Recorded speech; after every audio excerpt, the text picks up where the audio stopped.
Badlands, what are the Badlands? Explain those Badlands. That's a hell of a name.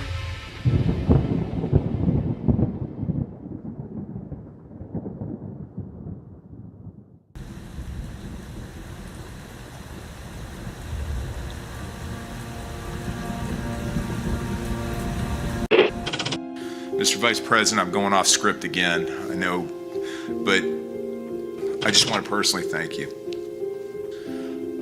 We've been through some stuff. We've gone through some of the most complex military operations this country's ever conducted, and your steady hand and your leadership during those was a great source of strength for me. Thank you for your leadership. Thank you for your character. Thank you for your selfless service. Thank you for commitment. Thank you for being a mentor to me, Mr. Vice President. It's called the swamp. And you know what happened? And you know what I did? A big favor. I caught the swamp. I caught them all. Let's see what happens. Nobody else could have done that but me. I caught all of this corruption that was going on, and nobody else could have done it. Did I get that one right?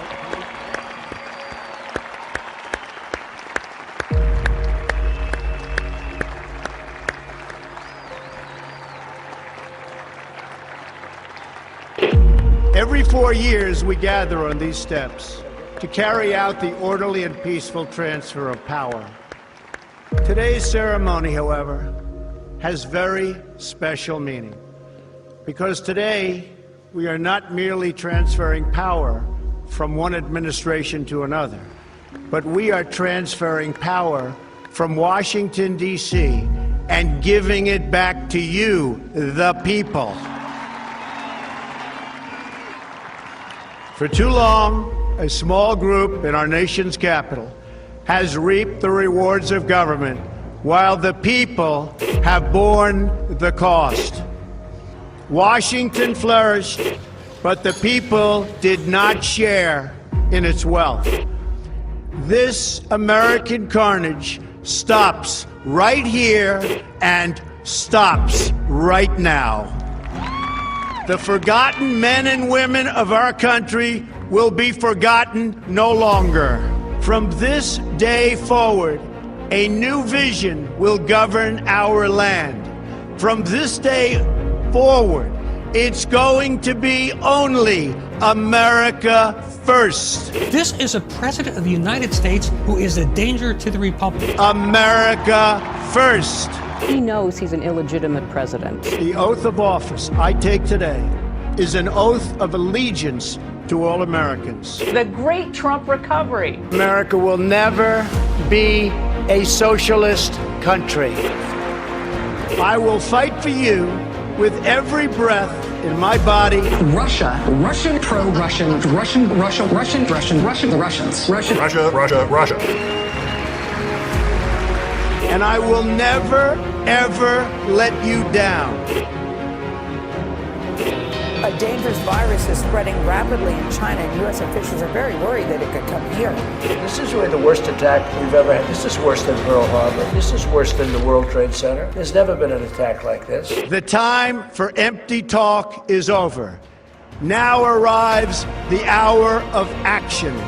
What they're doing is using COVID to steal an election. Together, we will make America strong again. You know what it's about? Fraud, fake ballots.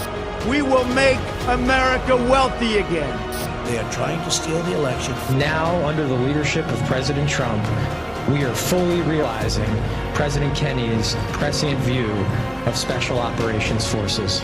We will make America proud again. And watch, please, those mail-in ballots.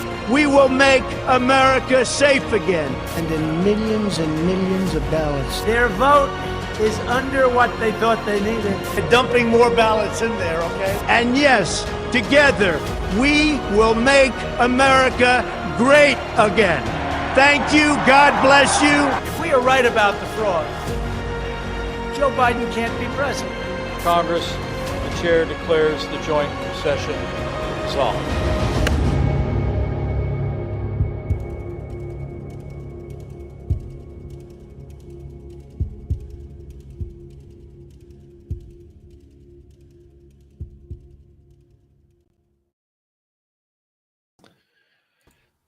Good evening, everybody, and welcome to the Wednesday edition of the Devolution Power Hour. Hope you guys are having a great week so far. Mr. Bright, how are you doing, sir?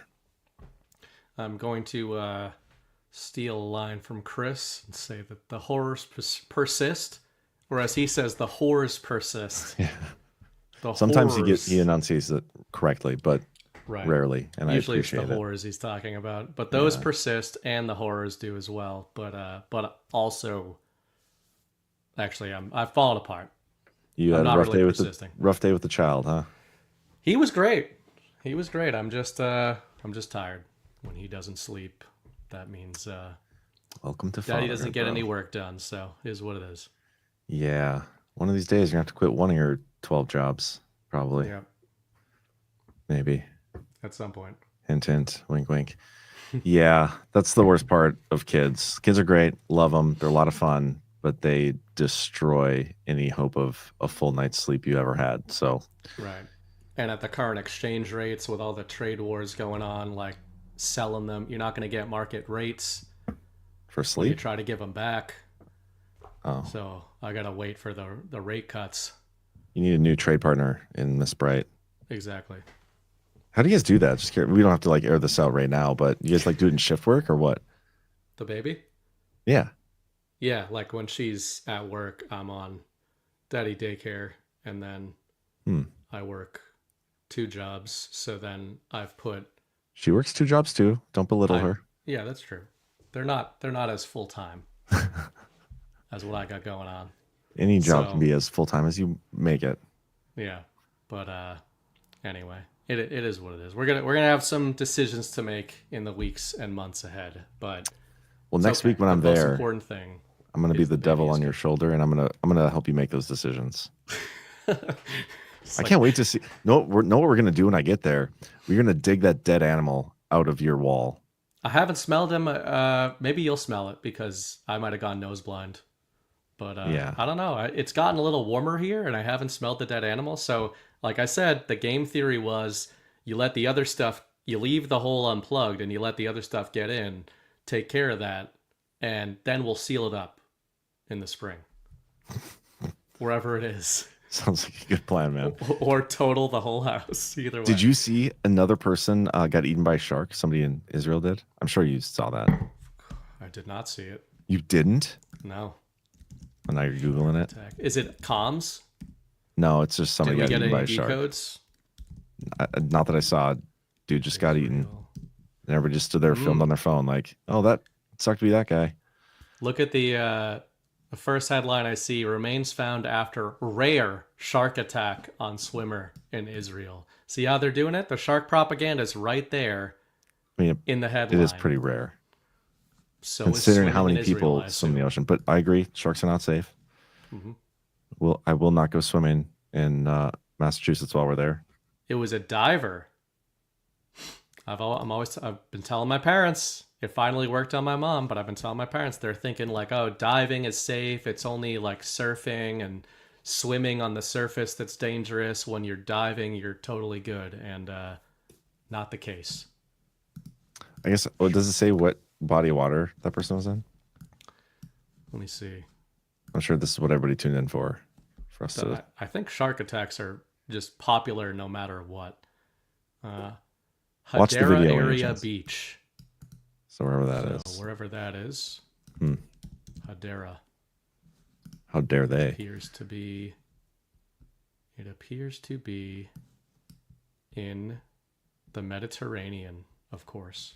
See, now there's The West Bank. Miss Bright. I'm offended by that. Miss Bright says, as if John is handy enough to dig something out of our wall. Little do you know, I remodeled my old home. I lost it in the divorce, but I remodeled that whole thing and built a clubhouse and a deck on that thing by myself. So I guess with my Really? dad. So that was rude. I don't know. I've known a lot of guys who are like, yeah, I built this thing with my dad's help. And it's like, what you really mean is your dad told you to do stuff at each step of the way, and you No. did those things. That's not how this went down. I actually did it myself, but Miss Bright gets a little lippy, I've noticed. She does. Yep. Anyway, Tonight's show should be fun. Got some narrative stuff. Some stuff I covered on the Daily Herald this morning, but I want to go a little bit deeper and talk to you about it because you're the narrative guy. I hate that I just called you that. But that's you and your show. I turned your mic up a little bit. Oh, okay. I try to get as close to muting you as I can pre-show, without it being too obvious. But apparently the chat noticed. But yeah, we'll talk about that stuff and get into some narrative tangents with how things are kind of shaping up. And then we have, obviously, the economic stuff is just a roller coaster of emotions right now. We'll get into that.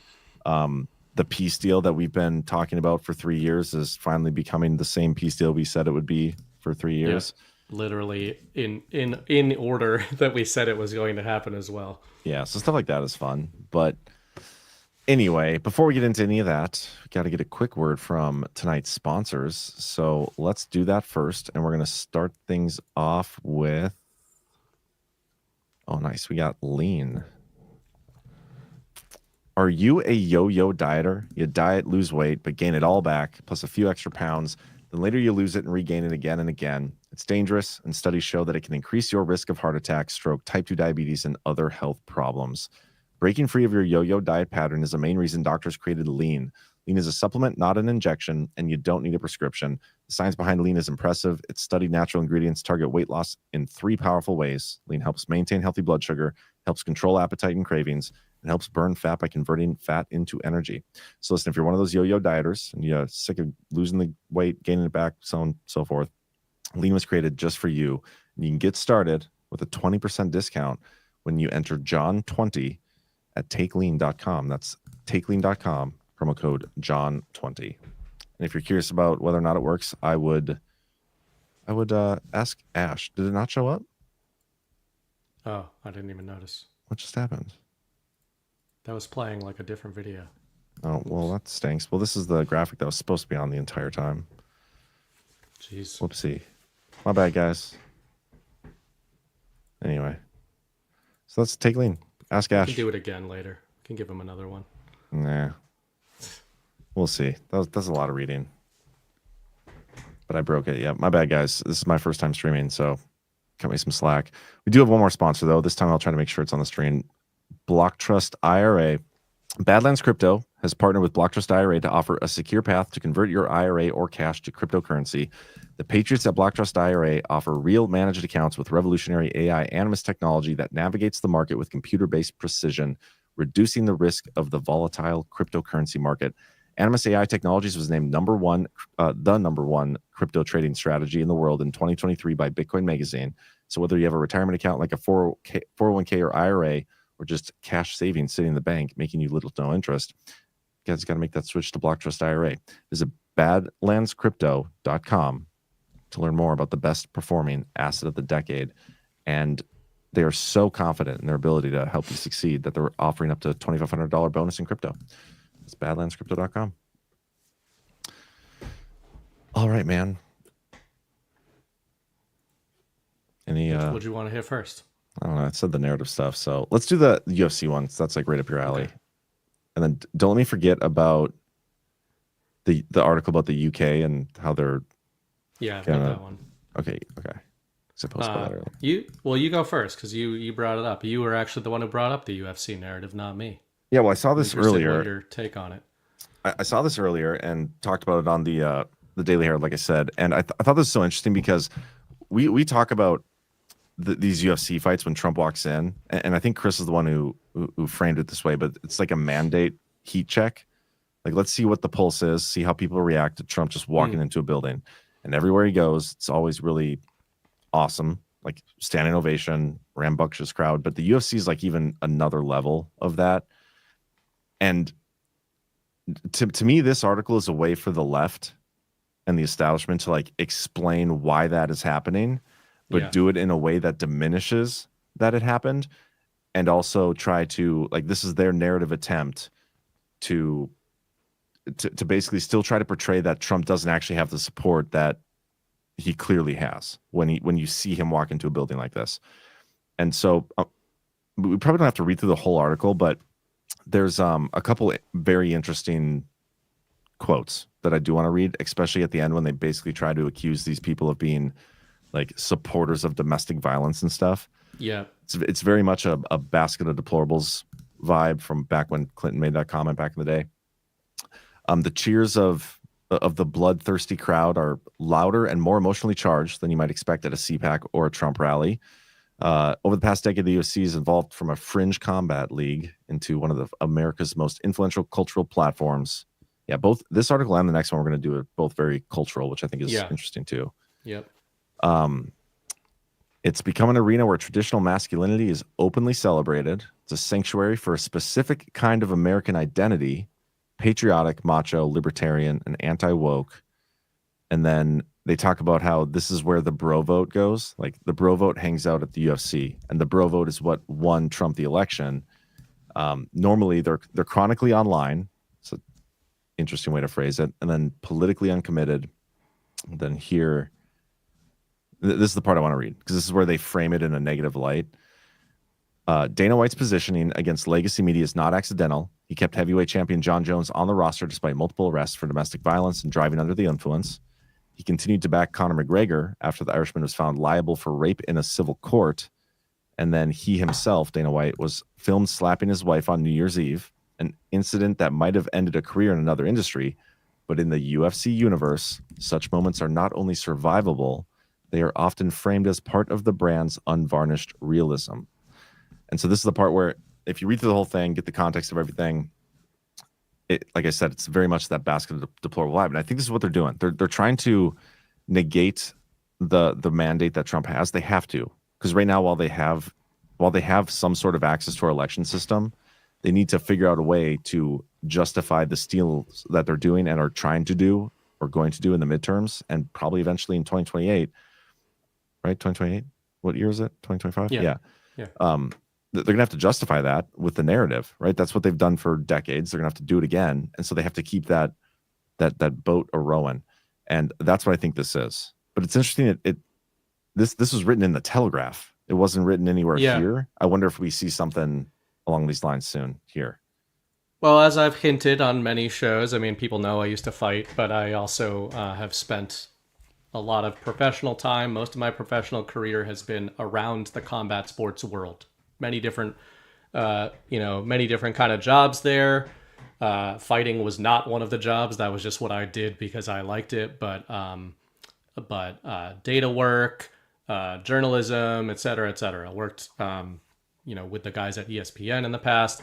And so I've been, I wasn't paid by ESPN, but I worked with those guys. I've been to fights with John Anik and some of those guys. Who that is, but... He's the current UFC commentator with like Rogan and Cormier. He's like the straight man kind of like broadcast guy. But either way, like in the broadcast world, kind of been around that stuff a lot. So all of which to say, I've been in the combat sports stuff and the UFC stuff for a long time, early 2000s. It started in the 90s, but it really didn't become a culture thing until the 2000s. And I've said on the shows many times that I consider the UFC to be the sort of prime battle space for the culture war. It's not to say it's got the most eyes on it. Like there's Hollywood movies and stuff that get more eyes on it than your average UFC event. It's more to say that in an era, especially during like the Obama years, when kind of leftism was dominant, the UFC was this rising counterculture force. And when this is, I've said many times, a lot of this is hindsight for me, but fighters have been the most based of anybody like for a long, long time.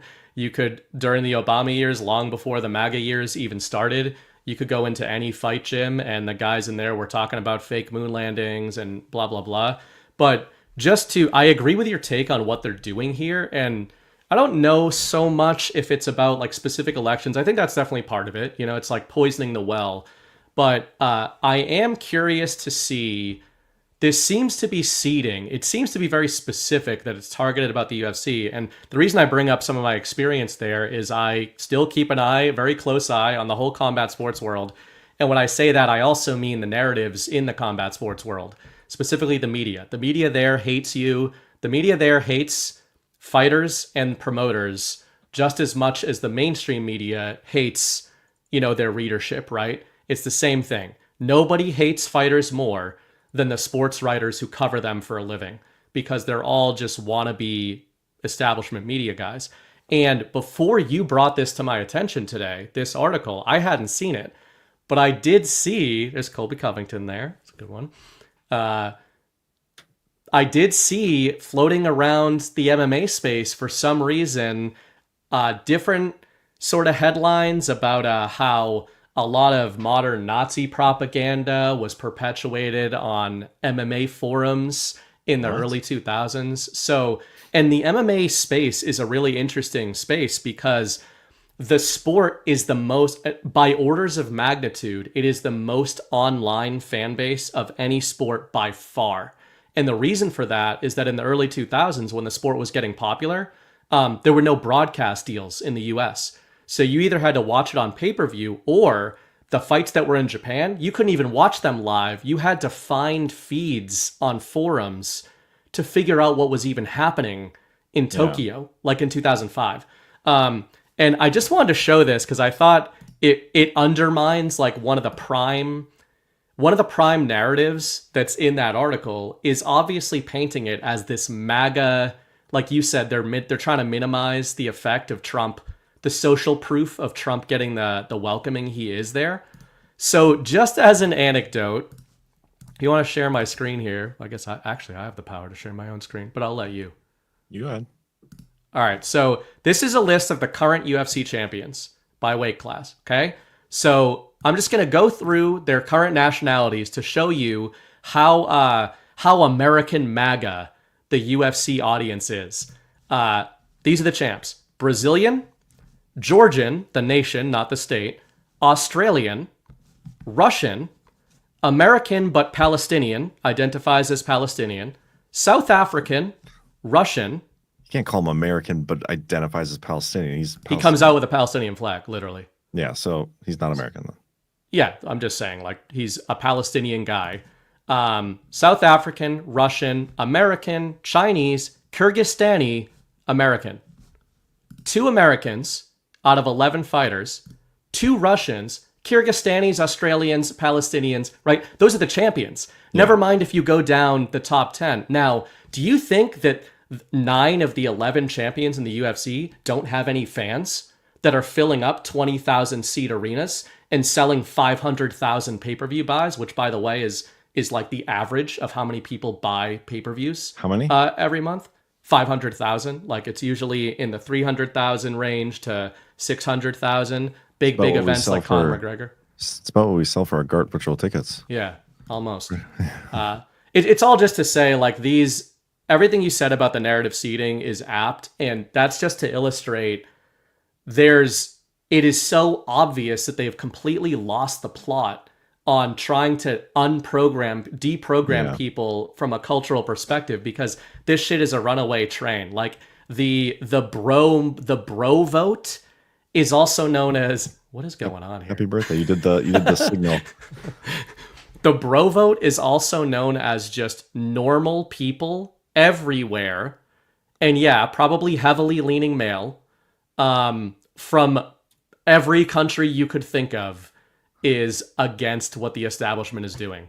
Well, a couple of things. The way they described the bro vote was people who listen to like the podcasts. The reason, and those people are listening to the podcast, is because the mainstream media has become so irrelevant.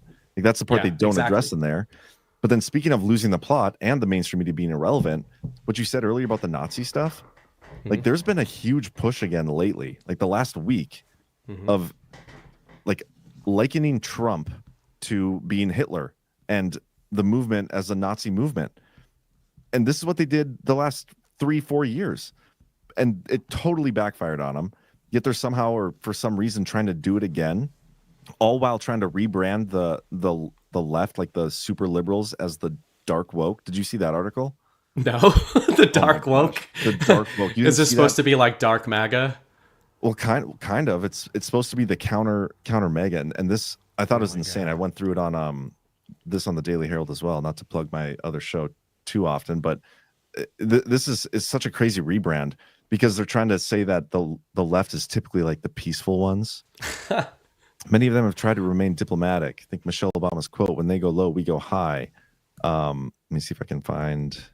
There's another quote about this. Dark woke is partly trolling, as is made clear in these examples, but there's a deeper message behind the trend. Progressives are expected to remain civil and calm. Okay, summer of love. Yeah. And are sometimes called out the instant they try to fight back, but now this is how they're rebranding and countering MAGA. Like they're trying to, it's all stupid. Be but even gayer. Yeah. And this goes back to stuff we used to talk about too, is it's like we have multiple different factions of the left. None of them are talking to each other. And it's like they're just throwing shit at the wall and trying to find anything that sticks because nothing is sticking right now. Yeah. And it's kind of funny to watch, but I wonder, it can mean so many things. Or have they totally just lost control? Like, is there nobody calling the shots? Or are they literally just that stupid that they don't know what's going to work? And they've lost that much control of the narrative that they have to throw everything at the wall and find something that fits or sticks. Yeah, I kind of do. I'm often prone to being, to looking for like the pattern, and thinking that this stuff is coordinated. I probably verge more on that than you usually do. But I will say in this case, I actually do think, I feel that it's that throw it against the wall approach. And we can get into it with the Mar stuff, but before we move to there, because I think that's related to this, one of the things that struck me about that UFC article is all of the narratives that were in that UFC article, those are like 2005 era anti-MMA narratives. Like, as a guy who was fighting at the time in kickboxing and was trying to get licensed and all this kind of stuff, we were literally dealing with whether or not the sport we were in was going to be criminalized. In New York, it was criminalized, and that's literally thanks to John McCain, which they mentioned that they do a little aside of that in the article. I've said on some shows on Badlands over the last few years, it's incredible to me in hindsight. I didn't understand the significance of this at the time, but the two big figures who were battling for and against the UFC in the late 90s or early 2000s was Donald Trump and John McCain. And man, did that take on a different light, years and years later. But even the fact that they used the word bloodthirsty about the audience, the media had stopped saying that stuff about the UFC because like the UFC had become kosher. It was just another sport that's on at the bar. All these narratives are John McCain 2005 or 1997 narratives about the UFC. And they're such out of touch. Like, it's so ironic because it's a culture article and it's so out of touch where forget people like above 40 in terms of how they've all kind of even accepted the UFC at this stage. But to people under 40, it's just another sport at this point. Like, if you ask a 19-year-old kid about the UFC, that kid didn't grow up in a world where this was a new thing. Like, all their favorite influencers, for God's sakes, are likely to box each other in a pay-per-view event at some point in time, right? Maybe not me and you, but I should do something like that on Badlands. I'm entirely willing to do that, as long as I get paid. Although then it wouldn't be an exhibition. Okay, I won't We'd have pay to do you. it for charity, and I will launder the money out of the charity back to myself. Who do we most want to see get punched in the face? CanCon. Okay, I'm down.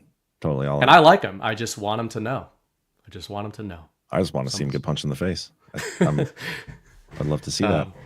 Yeah, but that's it. That's just a little bit of color for it. But I think the original question you asked is like, do you think it's patterned or throwing stuff against the wall? I've been using a term last year, deep state archipelago.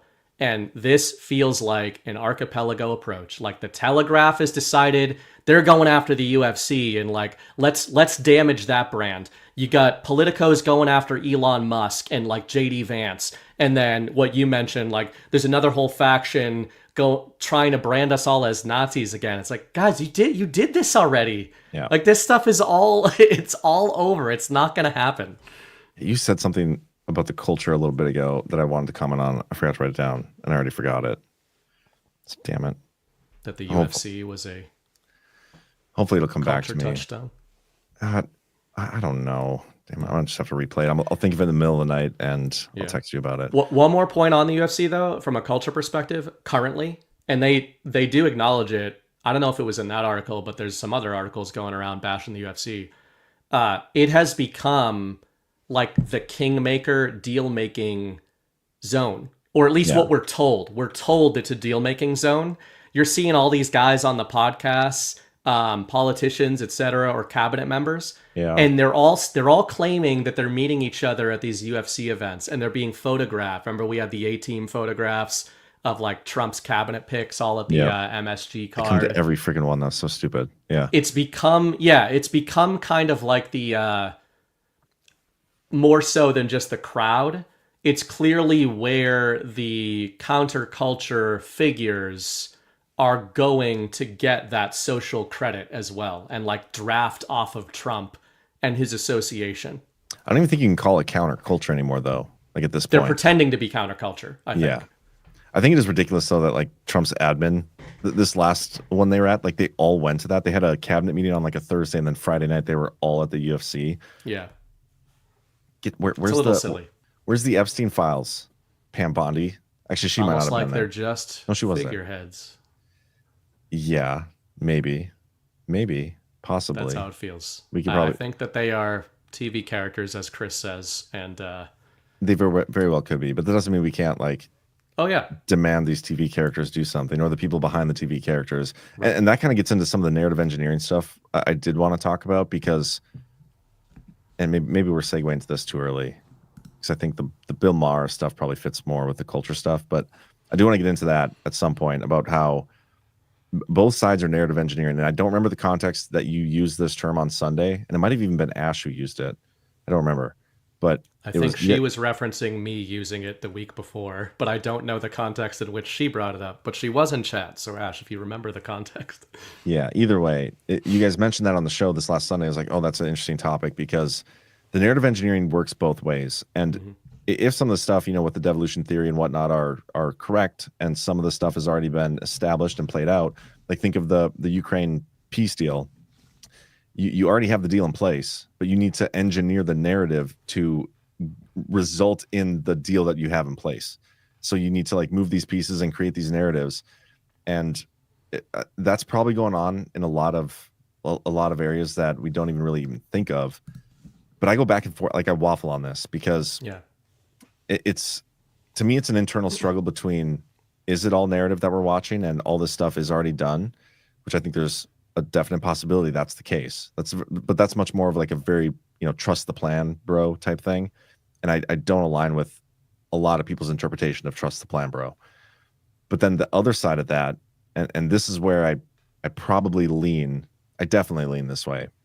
The devolution stuff was in place while Trump was away, but there still is a very real and active like deep state element that needs to be taken out, and we see that all the time. Like we just saw 3 people fired from the DOD for leaking signal chat stuff like that. I believe that was real. That was real leaks. We saw damaging, maybe not damaging, but we saw attempts to damage Hegseth and the Trump administration through mainstream media hit pieces. And we just saw today, I think 2 more from the DNIs. Tulsi Gabbard came out and fired 2 people for leaking intelligence. Like there are still rogue elements within all these agencies. They're embedded, and that's a real threat to the Trump administration, I think. I don't see that stuff as being controlled where others might. And so it's the internal struggle of is it real? Are we facing a real threat, or are we just facing like narratives and watching narratives reach a conclusion that have already been predestined? You know what I mean?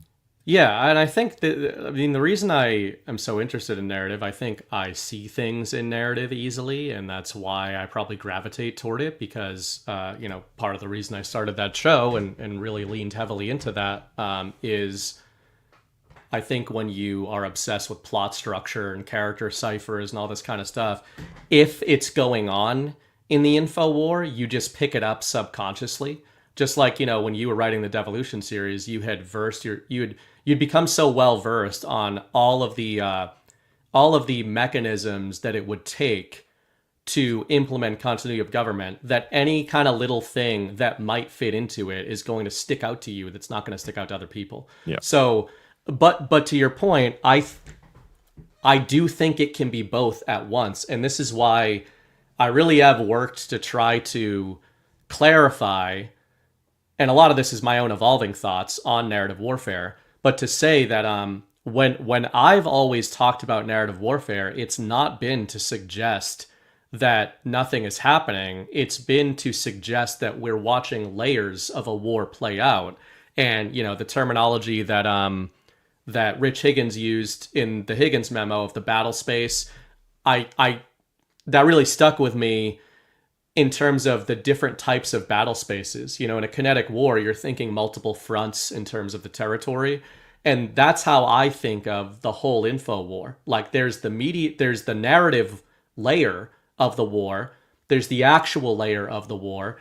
And for example, the signal chat you bring up, it seems that there are actuals coming out of that. It seems that there are leakers being caught and fired, you know, that which to your point means that there are still subversive elements actively working against the administration. But I would just say that it doesn't disprove narrative engineering or warfare. In fact, I would say it suggests to me that a lot of the theories about some of these things being baited are apt. And I think we saw a lot of that in the first Trump administration, where Trump would kind of float something out there. The establishment or people in the National Security Council, for example, would immediately jump all over it and start leaking like plans based on a Trump deployment, and then they get sacked, right? So it's like, okay, well, was that a narrative or an actual? Well, Trump deployed a narrative and it provoked actuals to come out of it. And I think that's going on here. And but I do think that I'll admit that in the case of Russia, which we can get to whenever, I do think that there are some of these narratives that are so macro that it doesn't mean everything is literally done on a timeline sense. Like, it doesn't mean that the Donbass is literally part of the Russian Federation right now and illegal, like it's finished. But when I'm saying it's done, I'm saying if our side wins, they already know where it's going and are trying to engineer the narrative in that direction. And yes. The other narrative I've been talking about a lot lately that I think that I've been nailing is the Trump-Xi economic pincer that the media is way behind on, right? So another way of putting this would be, if it turns out 6 months from now, a year from now, that Xi Jinping and Donald Trump come to this massive economic agreement that everybody's talking about, but we're talking about it in April of 2025 because we're assuming that this is a coordinated narrative, then does it suggest that it just so happened to align the way it did? Or does it suggest that they knew where they were going on an actual level, so they started planting the seeds of the storyline and, massaging a storyline that whole way? Yeah, it's very much likely a good mix of both. Like, there are certain things with some of these other world leaders that the conclusion has already been reached to. Like, if we're going to win, this is the conclusion we need to get to at the end of it. This is what it's going to look like. And then it's a matter of manufacturing, probably some manufacturing consensus, but also, engineering that narrative to get there. So that's part of it. But then I truly believe it's hard for me to accept a reality where the deep state is already been eliminated. There's no threats. It's all we have to do is just watch this movie play out. I just can't get there. There's too many logical hurdles that I would have to overcome to get there, and some of those are ones that I don't. They're hurdleable. If that's definitely not a word. Yeah. But I'm trademarking it. New word now. Unhurdleable. And so it's got to be a mix of both. But when's the last time you read the Higgins memo, by the way? Because he talks about, like, been a while. There's meta narratives. There's I think there's multiple kinds. Let me pull this up. Yeah, you should check this out again. This I've been saying since I found it 3 years ago that this is required monthly reading. Yeah, I probably do read it about every month. But yeah, meta narratives, supporting narratives, backdrop narratives, like the different layers of narratives that you just said. You butchered it completely because that's not how Higgins describes it. But yeah, this is it's good stuff, and you're spot on with that. Like, and this is what we see play out. Like, if you want a good perspective of how the info war is playing out right now, you can read this. And in 2017, Rich Higgins outlined the whole thing, and we're watching it play out on a daily basis. So, Yeah, and I would also say when I was talking about the layers, he's absolutely right. I mean, there's different layers of narrative. I more meant the narrative layer itself is a macro layer, right? So there's sub layers within each layer, and then there's the shadow war. Maybe there's all these different terms we use, but when I use the term shadow war, I'm referring to something like what you suggested with the signal leak. When we see clandestine operators getting rolled up and fired, people prosecuted, etc., I don't consider that narrative warfare, even though there are narratives that come out of it, and there might have been narratives that provoked it. I consider that part of a shadow war. Like that is a real, like there are people are being fired from positions. Positions in the current government are being eliminated. Agencies are being dismantled, right? That's not a narrative. That's an actual. But when I'm talking about narratives, one of the terms I use is translation layers. And Doge, in my opinion, is the rare mix of an actual deployment or an actual initiative, but heavily mixed with a translation layer. In other words, do I think that all of these moves with USAID, whatever's been happening on an actual level in terms of government efficiency in 2025, do I think that we needed Elon Musk and like the superheroes of the tech world to come in and do that? No. I think that Trump and his team were going to do that, but I think that what Musk and the sort of all that group has done is allowed Trump to amplify that narrative and translate that narrative of what's actually going on. And I would suggest that when it comes to Ukraine and Russia and all that, that's exactly what we're seeing. We are seeing, I think, to your point, I think we're seeing people for the last few years in the EU, in Ukraine, probably even in Russia, actively trying to stop these deals from happening. So when I refer to a done deal, I think it's worth clarifying, more to your point.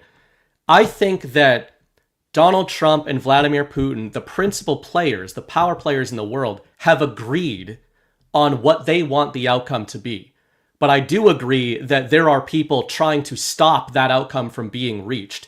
It's just that part of this is playing out narratively where it's almost like the further Trump gets in the narrative, the harder time I think the establishment has stopping these things, because they don't just have to stop it on an actual level. They have to reverse engineer the story that's already progressed to the point that it has. Yeah. It also makes you wonder, like, do they even care about the story sometimes? Like, there's got to be a point where we don't really give a shit about the story. Like, we need to get this deal done.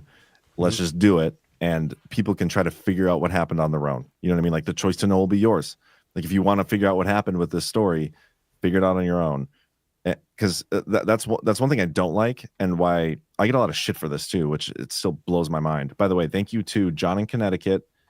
We got a couple people dropping subscriptions. Oh, it shows us those things now at the top there. I didn't see that. Well, they show up for just a little bit. Doctor and name only, John in Connecticut, and Rhea each gifted 5 subscriptions to Badlands. So thank you very much for the support.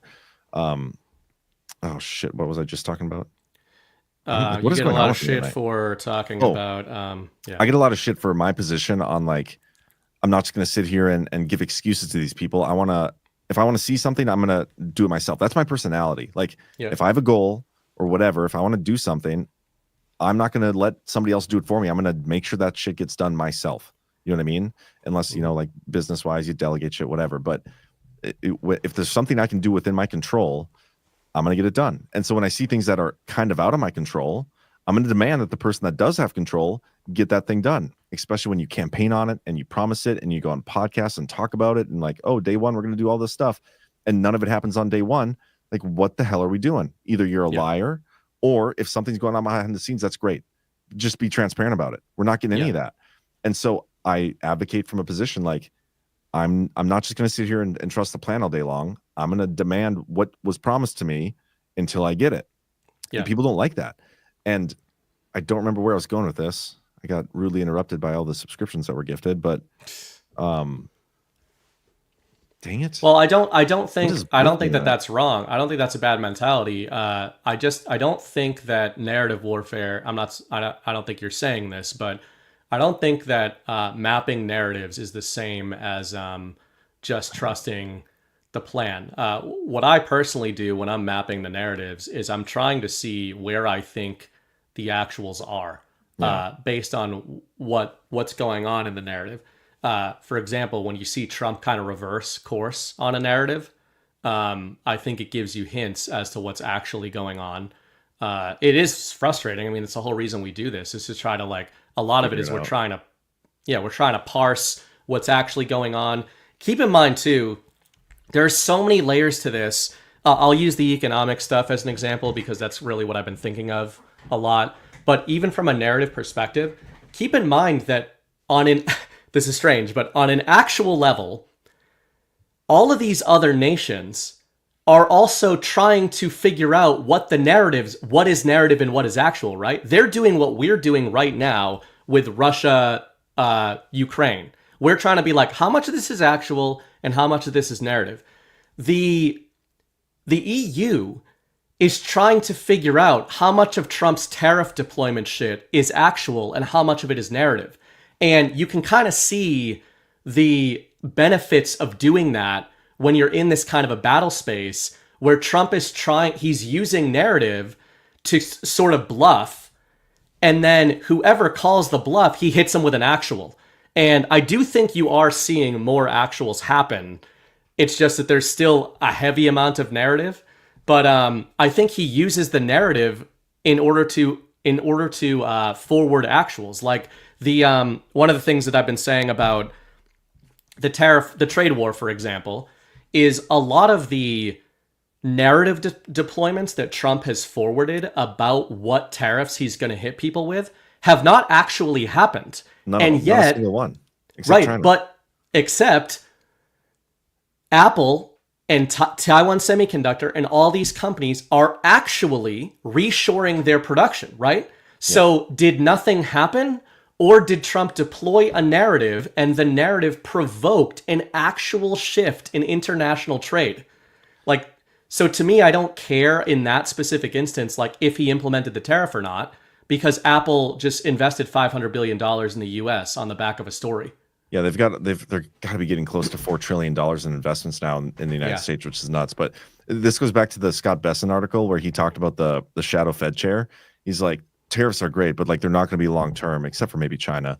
But all it's going to be is a negotiating tool, and that's what it is. And the way that's effective, where you don't actually have to ever implement something, is when you're a guy that's known for following through on what you say you're going to do. And that's what Trump has always been known for and good for. And he proved that in his first term. That's one of the most significant things that Trump did in his first term is when it came to foreign leaders and his foreign policy, he actually followed through on everything that he said he was going to do. He didn't take shit from anybody. And so the second time around, he can just go and lay his balls on everybody's table and be like, play ball or I guess I won't say what I was about to say because probably inappropriate. Pretty much, yeah. We'll say that. But yeah, every one of the tariffs, like think back to the Colombia one, he threatened it, never had to implement it. Canada, Mexico, all these foreign countries except for China, other than the baseline like 10% that he's doing, which he was going to do anyway, he hasn't done any of the extravagant ones. It's been great. To your point too, actually, about the first term, getting away from the economic stuff, Trump, as much as we can just take like what we're told at face value, he actually bombed the ever-living shit out of some Iranian generals, right? Like Syrian Soleimani. Like when he does that, like he puts out a Truth Social, a tweet at the time out in his first term and says, "We're going to rain unholy hell down upon you if you fuck around." And then everybody's like, oh, it's Trump deploying a narrative, right? At the time. And then what happens? All that's left of the dude is a thumb. And it makes like global news. So to your point, then he comes into his second term and all he has to do with any sort of kinetic action or threats or factions that are on the ground is say, hey, remember this guy? Remember this other guy and this other one? Like, I will do it, motherfuckers. And again, that's like a combination of actual and narrative working together. The way you said that, all that was left was a thumb. Isn't that the same way? Was it Peter Pettigrew in Harry Potter was found. All they found was his thumb or pinky. I think it and he was but alive ended the up- whole time. He was the rat. He was the alive rat. the entire Another time. franchise that they're destroying by making Severus Snape black.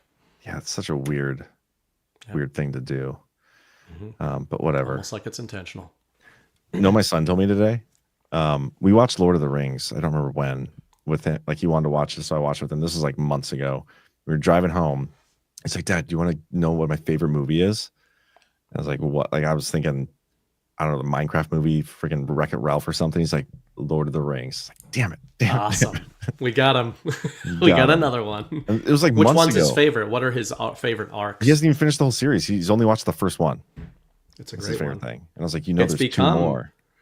When I originally watched the trilogy, I liked them in reverse order. I liked Return of the King, and then The Two Towers, and then The Fellowship. And now I'm the total opposite, even though I still love all three of them. Did you watch them in that order or something? Why would you? No, I just thought they got better as they went originally. But now you think they now get like worse? having rewatched them a few hundred times. No, I don't think they get worse. There's something about The Fellowship, like the fact that that's the only movie where they're all there.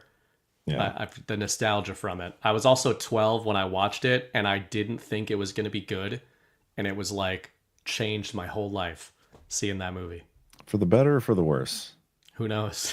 One would have to TBD. reverse engineer those narratives to see. But you know what it was is I didn't know what it was, and my brother was a huge Lord of the Rings guy, and all I knew of the movie was the poster where it was Elijah Wood holding the ring, and I was like, this looks like the lamest movie ever, and it was not. It was the unlamest movie ever. The unlamest movie ever. Yep. Oh, that's funny. But yeah, so do you want, I mean, we could get into the Rush stuff because we're there. I just want to eventually come back to the Bill Maher thing. Maybe we can even end with Let's that hit article. Bill Maher now. You want to do that now? I mean, we could. Or since we're already on Russia? I mean, We're kind of we already did on mention Russia, this. so let's just do it Yeah. because We can this- end with the Bill Maher stuff, maybe. this last week we had all these stories of like, and this is a rerun. They've been doing this since before Trump got in office. It's like we could see a peace deal between Russia and Ukraine next week, and then Zelensky does something really retarded, and then Trump's like, "Oh, the whole peace deal's off the table." Today we had them supposed to be meeting and talking with Ukraine. I think it was like in France or something. I don't remember where. But then Zelensky goes out there and says, "We'll never let Russia have Crimea." And so Rubio and Witkoff decide to like last minute cancel, leave the meeting. Negotiations never happened. And then Trump goes on True Social and has this whole, I'll read this real quick. And this was this morning at 11 a.m. Ukrainian President Vladimir Zelensky is boasting on the front page of the Wall Street Journal that Ukraine will not legally recognize the occupation of Crimea. There's nothing to talk about here. The statement is very harmful to the peace negotiations with Russia, and that Crimea was lost years ago under the auspices of President Barack Hussein Obama and is not even a point of discussion. Nobody's asking Zelensky to recognize Crimea as Russian territory, but if he wants Crimea, why didn't they fight for it 11 years ago when it was handed over to Russia without a shot being fired? Wasn't that a referendum vote, by the way? Yes. Okay. No. Crimea was seized. The referendum was in the Donbass. Oh, that's right. That's right. but Wasn't there? There's two different places with the referendum, I thought. Maybe Crimea did earlier. Yeah. You should look that up while I finish reading. Yeah. 'Cause I'm pretty sure Crimea had one too. Anyway, the area also houses, for many years before the Obama handover, major Russian submarine bases. It's inflammatory statements like Zelensky's that make it so difficult to settle this war. He has nothing to boast about. The situation for Ukraine is dire. He can have peace, or he can fight for another 3 years before losing the whole country. I have nothing to do with Russia, but have much to do with wanting to save, on average, 5,000 Russian and Ukrainian soldiers a week who are dying for no reason whatsoever. The statement made by Zelensky today will do nothing but prolong the killing field, and nobody wants that. We are very close to a deal, but the man with no cards to play should now finally get it done. I look forward to being able to help Ukraine and Russia get out of this complete and total mess, and would have never started if I were president. Was I right about Crimea? Yes, 2014. That was the original referendum that they That was 11 ignored. years ago. Yep, and Putin went in there. Rerun. Whole thing was a rerun, and balls of steel to go in there at the time because that was during the Obama administration, and for all we know, Putin believed that Hillary Clinton was on deck to finalize what Obama had ceded. And she tried to get rid of him. Yep. Putin. Yeah, she was. I've said before. I think I've said on the shows anyway that before I was a Trump guy, what made me an anti-Clinton liberal was her stance on Russia. So I had voted for Obama, then I had blackpilled on Obama because of Occupy Wall Street. African American pilled, please. Yeah, yeah. That made me racist again too, because I wasn't racist. I was one of those liberals. It was like everybody get along.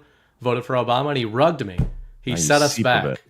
He set everybody back. Cam's trying to bring me back in, but like we'll see. We'll see where that goes. My panel for GART, I'm doing with JB. Can't wait. Are you guys gonna end racism or restart it? We're probably gonna end racism, but we're gonna restart the Russia hate. I think. Okay. I think that's where it's gonna go. Anti-Russian Russophobia.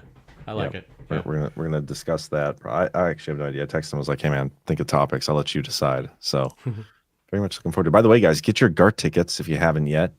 That's next week. A week from today, we may be streaming this both from your little office there. Actually, probably not. I'll probably do it from my hotel room. But regardless, we'll be in Plymouth, Massachusetts next week. Squeeze in here. I'll let you play with my my swords. I'll pass. No, you want to, man. That one's pretty heavy, actually. I worry if I streamed from you with you in that room, I would end up stabbing you with one of those things on live TV. I'm pretty adept. No orc or goblin kind has ever crossed the threshold of this office and made it out alive. Nor have they ever entered anyway, but they wouldn't make it out alive if they did. Well, you don't know what's in that wall there, man. It could be an orc. No, actually, it couldn't be, and this is actual lore, because the sword of Gandalf Glamdring, like Frodo's sword Sting, glows blue when orcs are near. That's a detail that they forgot to include in the Fellowship of the Ring. They remembered it for those shitty Hobbit movies. But well, they remembered it in the first one. No, it's Frodo's sword that glows. Oh, that's Gandalf's sword, and it doesn't glow in the movies, and it should have because it was forged by elves. So if there was an orc in the walls, that would glow. Although if the orc was already dead by the time I noticed it, you'd be right, and it wouldn't glow. Also, if that was a real sword and orcs were real... It is a real sword. That's a toy. That's not a real sword. That's not the real sword. It's a real sword. That is a real sword forged in Spain. And it wasn't forged. It wasn't forged wherever the one from the book was forged. I guarantee I could stab you with it.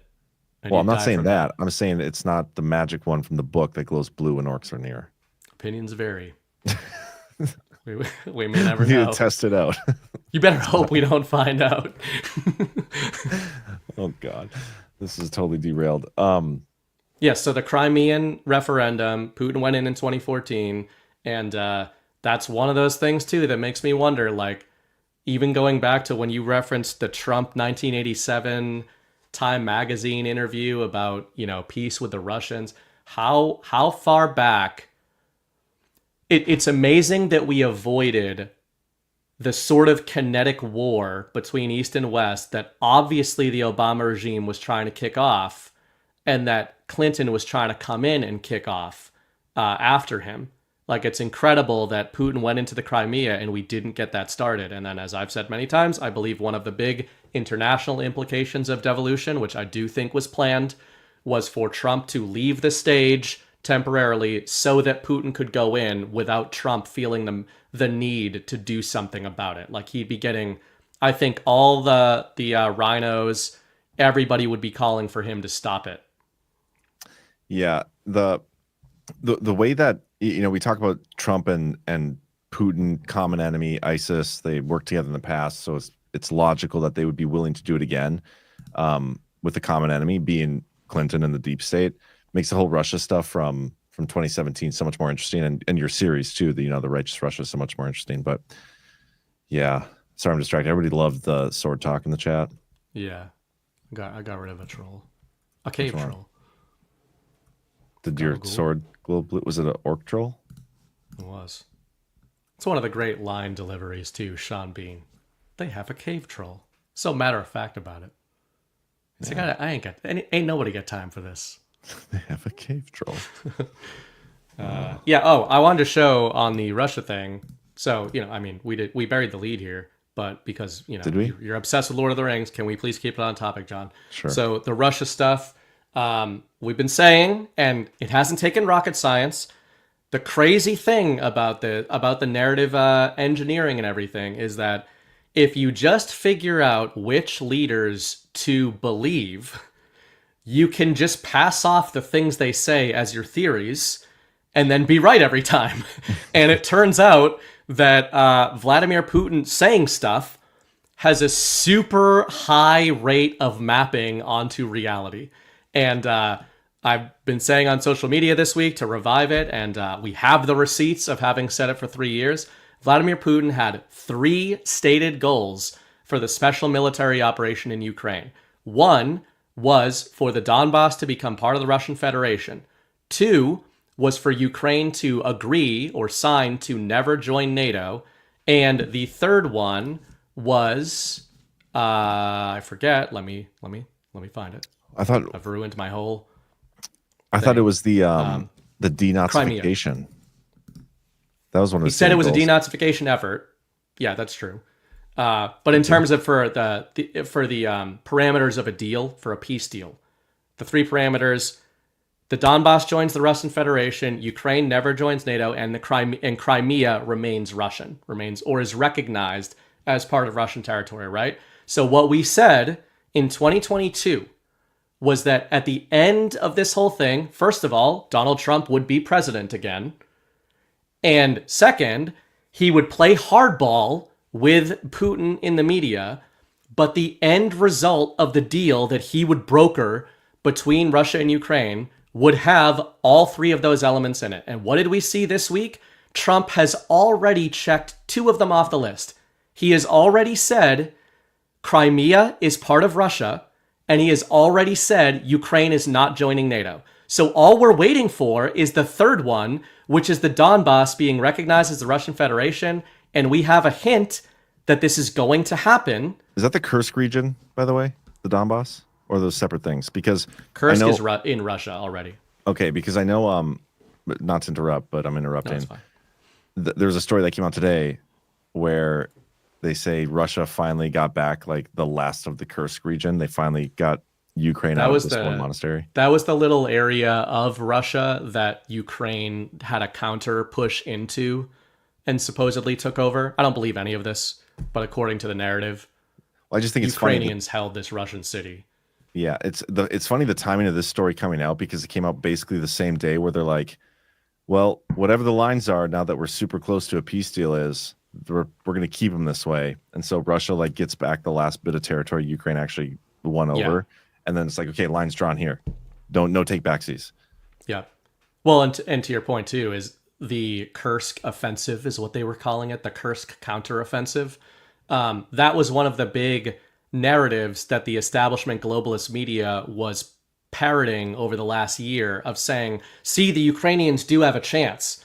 And there's 2 sides of the negotiation. Look, they took this village in Russia. Meanwhile, according to Sergei Lavrov and Dmitry Medvedev, the whole time, like those are the 2 guys to listen to, even more so than Putin. They remind me of like Scott Bessent and Howard Lutnick, who are just telling you what Trump is doing, while Trump is like, we're going to get China. And Bessent is like, actually, we're already in negotiations. Like, everything's fine. Stop worrying about it. Yep. Same thing is happening in Russia, where Medvedev and Lavrov were saying, yeah, they took Kursk because we let them take it because there's nobody there and we don't give a fuck and we can take it back whenever we want to. And then they did. Well, here's a question, because and I already know the answer. Did Russia at any point go into any territory of Ukraine that didn't want to be part of Russia? No. So really the only country that invaded another country in terms of this conflict was when Ukraine went into the Kursk region. Exactly. So Ukraine is the aggressors here, not Russia. This is exactly it, and this is going back to the 2014 referenda, both of them, and the Maidan coup. What we're told resulted at that time was the borderline genocide of, the numbers I saw was 14,000 ethnic Russians in the Donbass who were resistant to Ukrainian occupation. They were calling it occupation, to your point, even though Ukraine was just saying that's part of Ukraine. And I just wanted to share this, though, as a suggestion that we're seeing this week Trump and Putin kind of make public concessions to each other. And here's one from Putin. Vladimir Putin offers to halt Ukraine invasion along the current front line. Do you want to take a guess where the current... Yeah, go ahead. No, this is what I was just said earlier, like line drawn, no take backs. Go ahead. I know where you're going with this. Yeah, exactly. So for anybody who is unaware, when Putin says, this is how narrative engineering works, the Normieville sees that headline and is like, Putin is going to concede to Donald Trump. He's going to freeze the line. Well, guys, the line is currently drawn where Putin said the Russians wanted to stop the advance. So if they stop there... in 2022. Exactly. Like, this is going to be translated to Normieville as Trump getting Putin to negotiate when all it is Putin getting literally every single thing he wanted and Trump agreeing to those things. And I believe Trump's not the type who would take a deal he didn't want. We know this, to your earlier point. This means that this was the deal that Trump originally wanted. Yeah. Which implies that he knew Putin was going to do this when he left office. Well, and okay, a couple things on that topic. I'm going to write this down so I don't forget to come back to it. Okay, so what you just said there, part of what we've theorized over the last couple of years was if Trump knew he's going to walk away from office, we don't know when he knew that, but if he knew he did, and in order to do so, you have to make some foreign leaders aware, especially, your key allies, somebody like Putin. And there are certain things that would need to take place while you're out of office that you couldn't do while you're in office. One of those things being the anti-war president, something very key to an election, is if there's an issue in Ukraine that needs to be rooted out. Maybe it is the denazification that needed to happen. You need somebody to do that for you when you don't want to do it yourself with American elements. So you have Putin agree to do that on his terms while you're out of office. Okay, what does Putin get in return for that? He gets the regions of Ukraine that were stolen from him, the parts that want to be part of Russia. It's like that's part of the deal that's already been negotiated. The funny thing, coming back to what else I was going to say, is the way they're framing Zelensky this entire time, this entire saga of the peace negotiations. The problem child is Zelensky. Putin has not been a problem at all during any of these negotiations. Every single time, it's been Zelensky that's caused the negotiations to shut down. And I think that's a fascinating topic because this is the poster child for the left of like, this man is defending democracy for the entire world, because if he doesn't make this stand here, if he doesn't stop this war and stop Russian aggression, then the entire world is going to implode on itself and Russia's just going to take over. But this is the guy that won't let the war stop. And this is why, and I know like their opinions vary on this, but this goes back into the narrative engineering thing. The reason I think that Zelensky is by hook or by crook advancing our agenda, or if I want to give a concession, being put in a position where he's advancing our agenda, it is because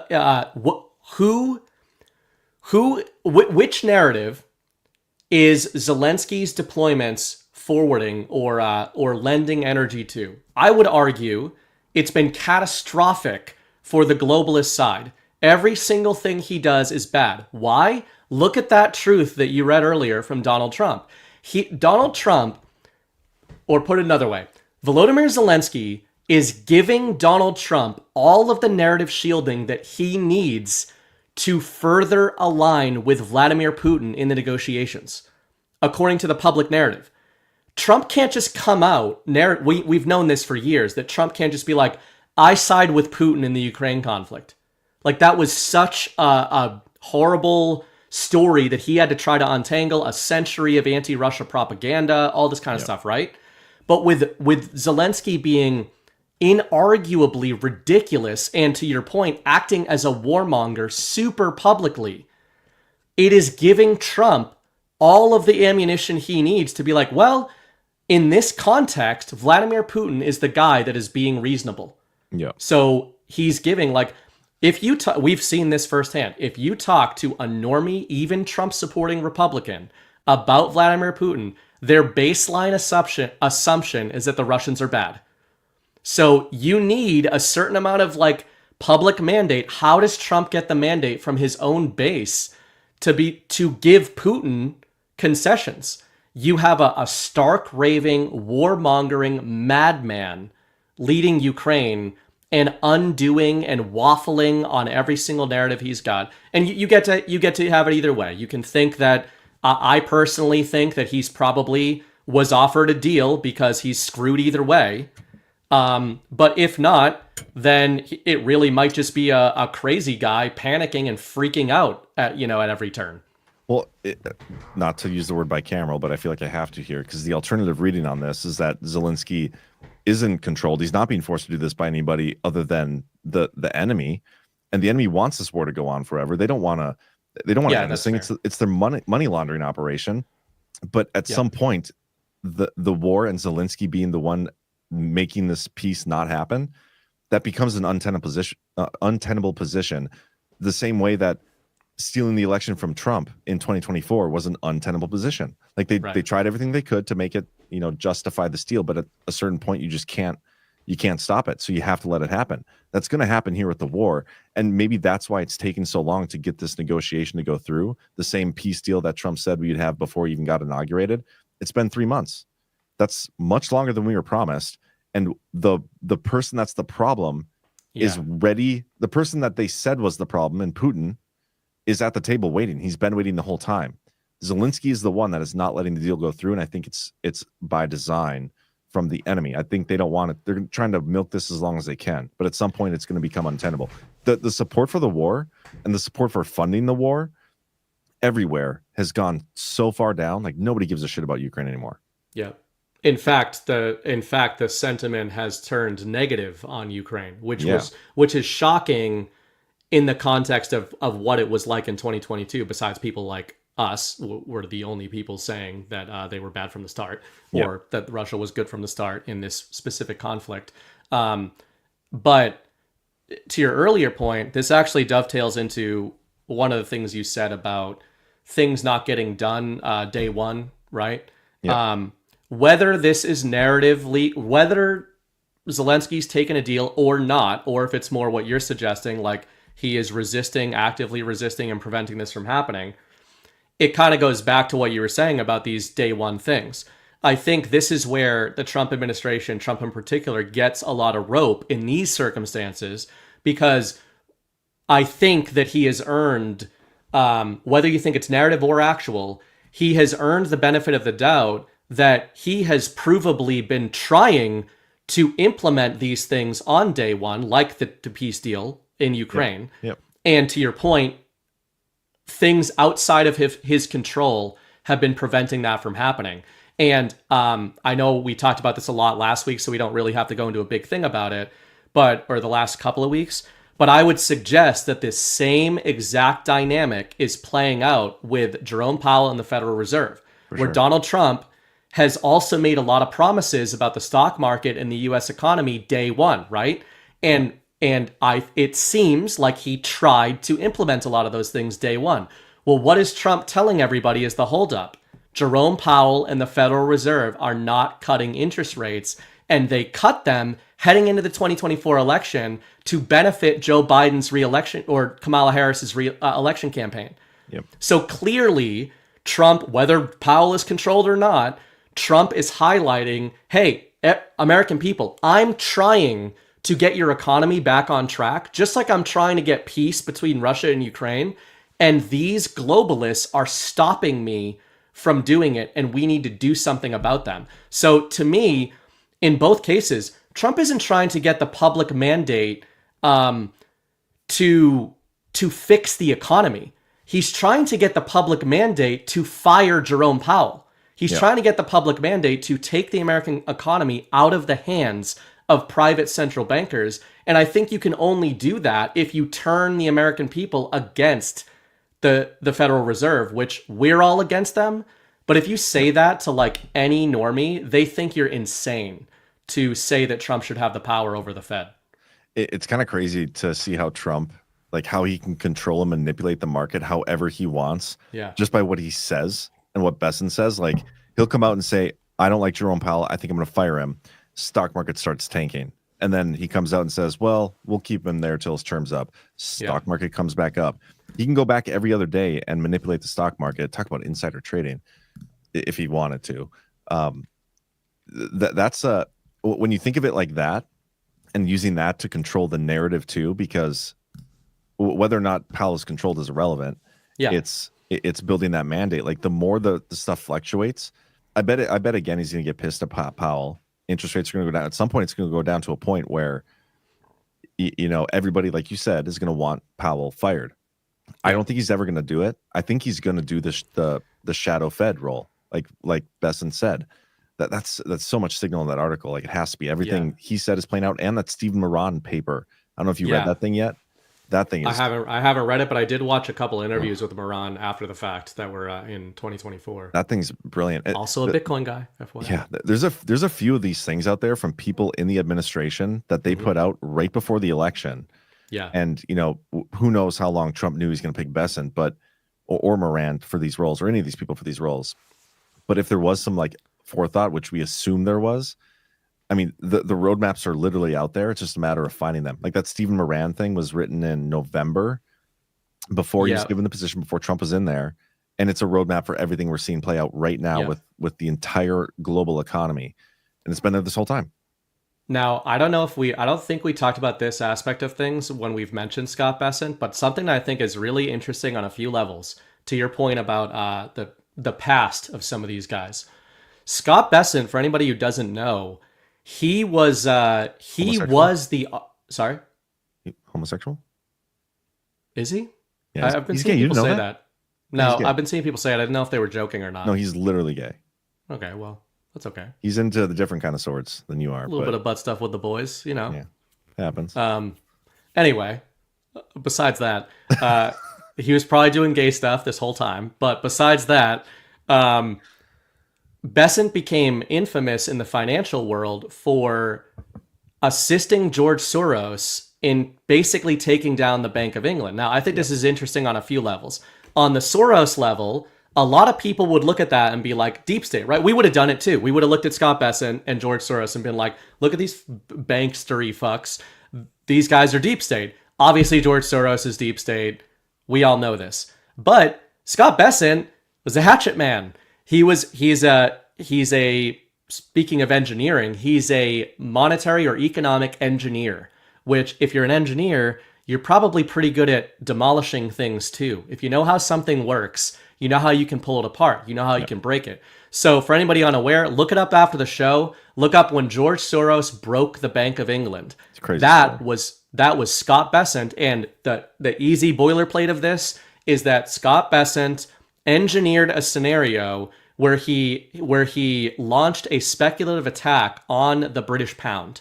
This basically forced the Bank of England into insolvency, gave George Soros all this power. That's where he made like insane degree of his wealth. The same thing appears to be in the offing right now, where Scott Bessent seems to be waging war on the U.S. petrodollar and the Federal Reserve in a very similar manner. He's kind of breaking the Bank of England again, and all the banks, like, yes, really, he's breaking the Federal Reserve, I think. Yeah, and yeah, to your point, all the banks as well. Yeah, that's fascinating. The Soros tie is interesting because when he first got nominated, like that was the big concern, right? When all these cabinet picks got nominated, we did a couple shows where we're like, oh well, this is this guy's background. Soros, obvious huge red flag here. Mm-hmm. But if you read that article about the shadow Fed, he says in there, like, George Soros is one of the most brilliant investors of it, basically in history, but then he decided to get into politics, and that's where he went wrong. And George Soros gave Scott Bessent his seed money to start his fund. I can't remember what his fund is called now, but like Bessent at one point went off and started his own thing in 2002 or something with seed money from George Soros. He said in 2016, Bessent gave Soros all of his money back, and he hasn't talked to him since because of the political stuff. Now, you could be lying, but I have no reason to believe he's lying if he's being truthful, and that's a good enough explanation for me to like sever the ties from the George Soros concern. And yeah, Bessent seems to be, killing it right now. Well, and I would just if I want to play devil's advocate, or give people that want to play devil's advocate the benefit of the doubt here, and say, like, you don't have to trust Scott Bessent as a person. You don't have to like that he helped George Soros make a lot of his money. I agree with you. I think that Besant does not like Soros. He was doing a job at that point in time, and now he's doing he seems to have learned who the guys he was in business with are. If you read between the lines in a lot of Besant's asides, speaking of asides, he tends to speak very disparagingly about the financial elite, not just George Soros. Scott Bessent actually came from a very poor family, a very poor background. He just happens to be what seems to be pretty much a genius savant in terms of monetary engineering. And, he made his money the old-fashioned way. But if you think he's a bad guy or, a deep state actor, former deep state or whatever, it doesn't matter. Donald Trump is using him as a mercenary, right? He is using him because he's very good at a very specific thing. And this very specific thing is something that Donald Trump needs to be done. And we all understand this in virtually any account of any war in human history. We all understand when one general or commander will use a mercenary or a specialist who may or may not have morally aligned goals with them in order to achieve an end goal. And that's all you need to think that this is. Yeah, here's that article. I'll post this in the chat for you guys too. Do that real quick. All right, so the Soros connection. I want to read what it actually says here. Go ahead. Might be easy to dismiss Besant 62 as yet another hanger-on in Trump world, but his rise has been a long time coming. He worked under legendary investor Stanley Druckenmiller at George Soros' hedge fund, including during the Black Wednesday, the 1992 episode in which Soros shorted the British pound and famously broke the Bank of England. Besant eventually became Soros' chief investment officer before leaving to start his own macro hedge fund, Key Square Capital. Given Soros' support for progressive causes, the Soros connection has prompted some awkward moments in Trump world. Besant was asked about the connection by Trump's son, Don Jr., on a recent podcast episode. George Soros is one of the world's greatest investors, and unfortunately for our side, he applied that to politics. Soros was an anchor investor in Key Square Group, but Besant says he has returned Soros' money, and the two haven't spoken since 2016. Interesting year, isn't it?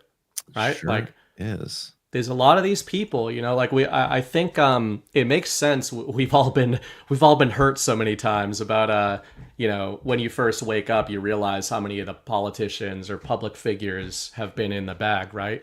Or have been on the take. But, it's worth, Chris says this often when it comes to Hollywood in particular, but we could apply this to the financial elite, any kind of elite you're looking at. There are your true believers. There are your deep state, sickos and psychos and criminals and all of that.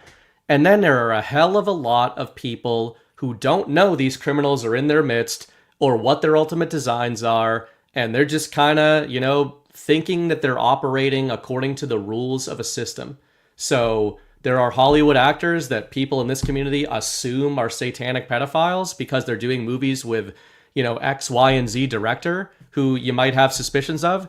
And they might have no idea what's going on there. They're like, that's that crazy conspiracy stuff. I've been to lunch with this guy. He's just a normal dude. Meanwhile, that guy might not be a normal dude, but that other actor might be. And, if you listen, a lot of people in this audience, like, Mel Gibson and stuff like that, you can listen to some of these really based Trump supporting actors talk about this, of how a lot of us didn't know that this was going on. And is it so hard to apply that in the financial world where Scott Bessent is this sort of wunderkid and he's coming up and George Soros, he catches the eye of George Soros, who's like, I could use him to make a hell of a lot of money, I bet. And then Scott Bessent in 2016 gets pulled into a meeting with Donald Trump, who's like, hey, I have a job for you. Hey, also, we're taking down an international crime syndicate. You used to do business with them. Did you know about all of this? Yeah. And who knows when that conversation was had, because it probably was. But also, I don't even know for sure Soros' history. I mean, I know he's been not a great guy forever, but when did he start getting super into politics here in the United States? Again, I haven't done any actual research into that, but that's a question. No, how much of that did Bessent participate in, or was he just in the finance stuff? Right. Anyway. I think we've covered that topic pretty well. I did have one more Bessent thing that's on an adjacent topic. Yeah. Go ahead. I showed this to you before the show. This is the China thing. We don't have to do a whole China thing, but last week, I think. I don't know if it was on this show, maybe it was on the narrative. I've been talking about how I believe that Donald Trump and Xi Jinping are waging a mutual trade war. And the trade war is not against the US or China. It is against the globalist and central banking apparatus that benefits from the situation that's set up right now. Yep. This quote from Scott Bessent from, I believe it was from today. So today, he's speaking at the Institute of something finance in Washington or New York or something. Yeah, finance meeting. So I thought this quote was lining up absolutely perfectly with what I've been saying. So Bessent says, recent data shows the Chinese economy tilting even further away from consumption toward manufacturing. China's economic system, with growth driven by manufacturing exports, will continue to create even more serious imbalances with its trading partners if the status quo is allowed to continue. Okay, so that's talking from the US side of the equation. We've all heard that. Now he goes on. China's current economic model is built on exporting its way out of its economic troubles. It's an unsustainable model that is not only harming China, but the entire world. China needs to change. The country knows it needs to change. Everyone knows it needs to change. And we want to help it change because we need rebalancing too. What's funny, it's like, okay, you're saying China knows, everybody knows. Why don't they just do it? Like, why do they need this weird, awkward trade negotiation battle and tariff war to get the change? Because something is preventing the change. Yeah. And I would say even from a mandate perspective, you can't get up there if you're Xi or Trump and be like, I am ordering all American companies to return to the United States effective immediately. You can't do that, literally. You have no legal authority to do that. You can't tell Apple that they have to come back to the US. Then you're being the dictator that the media says you are. So how do you get Apple to come back to the US? You incentivize them to come back to the US via a trade war. And same with Xi Jinping. If a lot of your economy is built on these very exports, how do you save face with your own people about the economic strife that's going to be happening there while they rebalance by kicking out all these globalist corporations? Yeah. You have to say, I'm not kicking them out. Donald Trump is forcing them to leave our country. Yeah. So yeah. I think they're both saving face in the trade war. I'm excited too to see some of these negotiations. There's supposedly 18 countries now that have offered deals to the current White House. None of them have been agreed to yet, and I bet there's going to be like something where they agree to all of them and release them all at the same time. Because I think a part of the deals are going to be some sort of like, okay, we're going to do this trade deal with you, Japan, but what you're going to do is these tariffs or sanctions on China. These deals with these countries are going to force them to deal with China in a way that also rebalances things for everybody. So that is a very interesting quote in there where he says, we know they need to change. They know they need to change. Everybody knows they need to change. Yeah. And all these deals are going to be China focused, like sanctions or tariffs through tariffs in a way.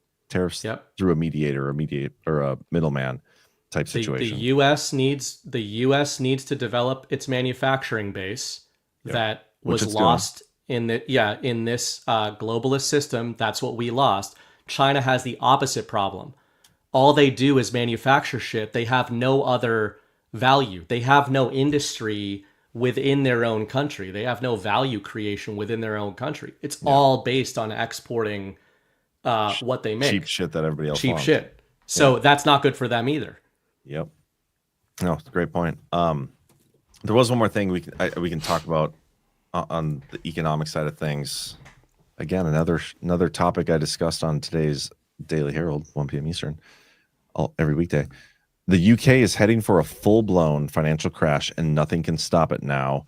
This whole thing is about this Rachel Reeves. I don't even know exactly what her position is over there, but she campaigned on being like stable businesswoman and all these things. We're going to balance the budget, and it hasn't happened. And some of what they're saying is like Trump and his tariff stuff has made things worse. They're doing all these spending projects. Their deficit is growing. They're basically effed. This person ended the article. The blunt truth is this: Reeves has completely lost control. The UK is heading for a full-blown financial crash, and nothing can stop it now. And this story, I do not think is unique to the UK. The UK is definitely like a deep state globalist hub. It's not the only one though out there. I think we're going to see a lot of these countries, a lot of the big names in the UN. You know, I think a lot of them are going to be facing the same situation. We're going to be equipped to respond to like our central bank or the Fed or whatever being overhauled, dismantled in some fashion. It's already being done. These other countries are not equipped to do that.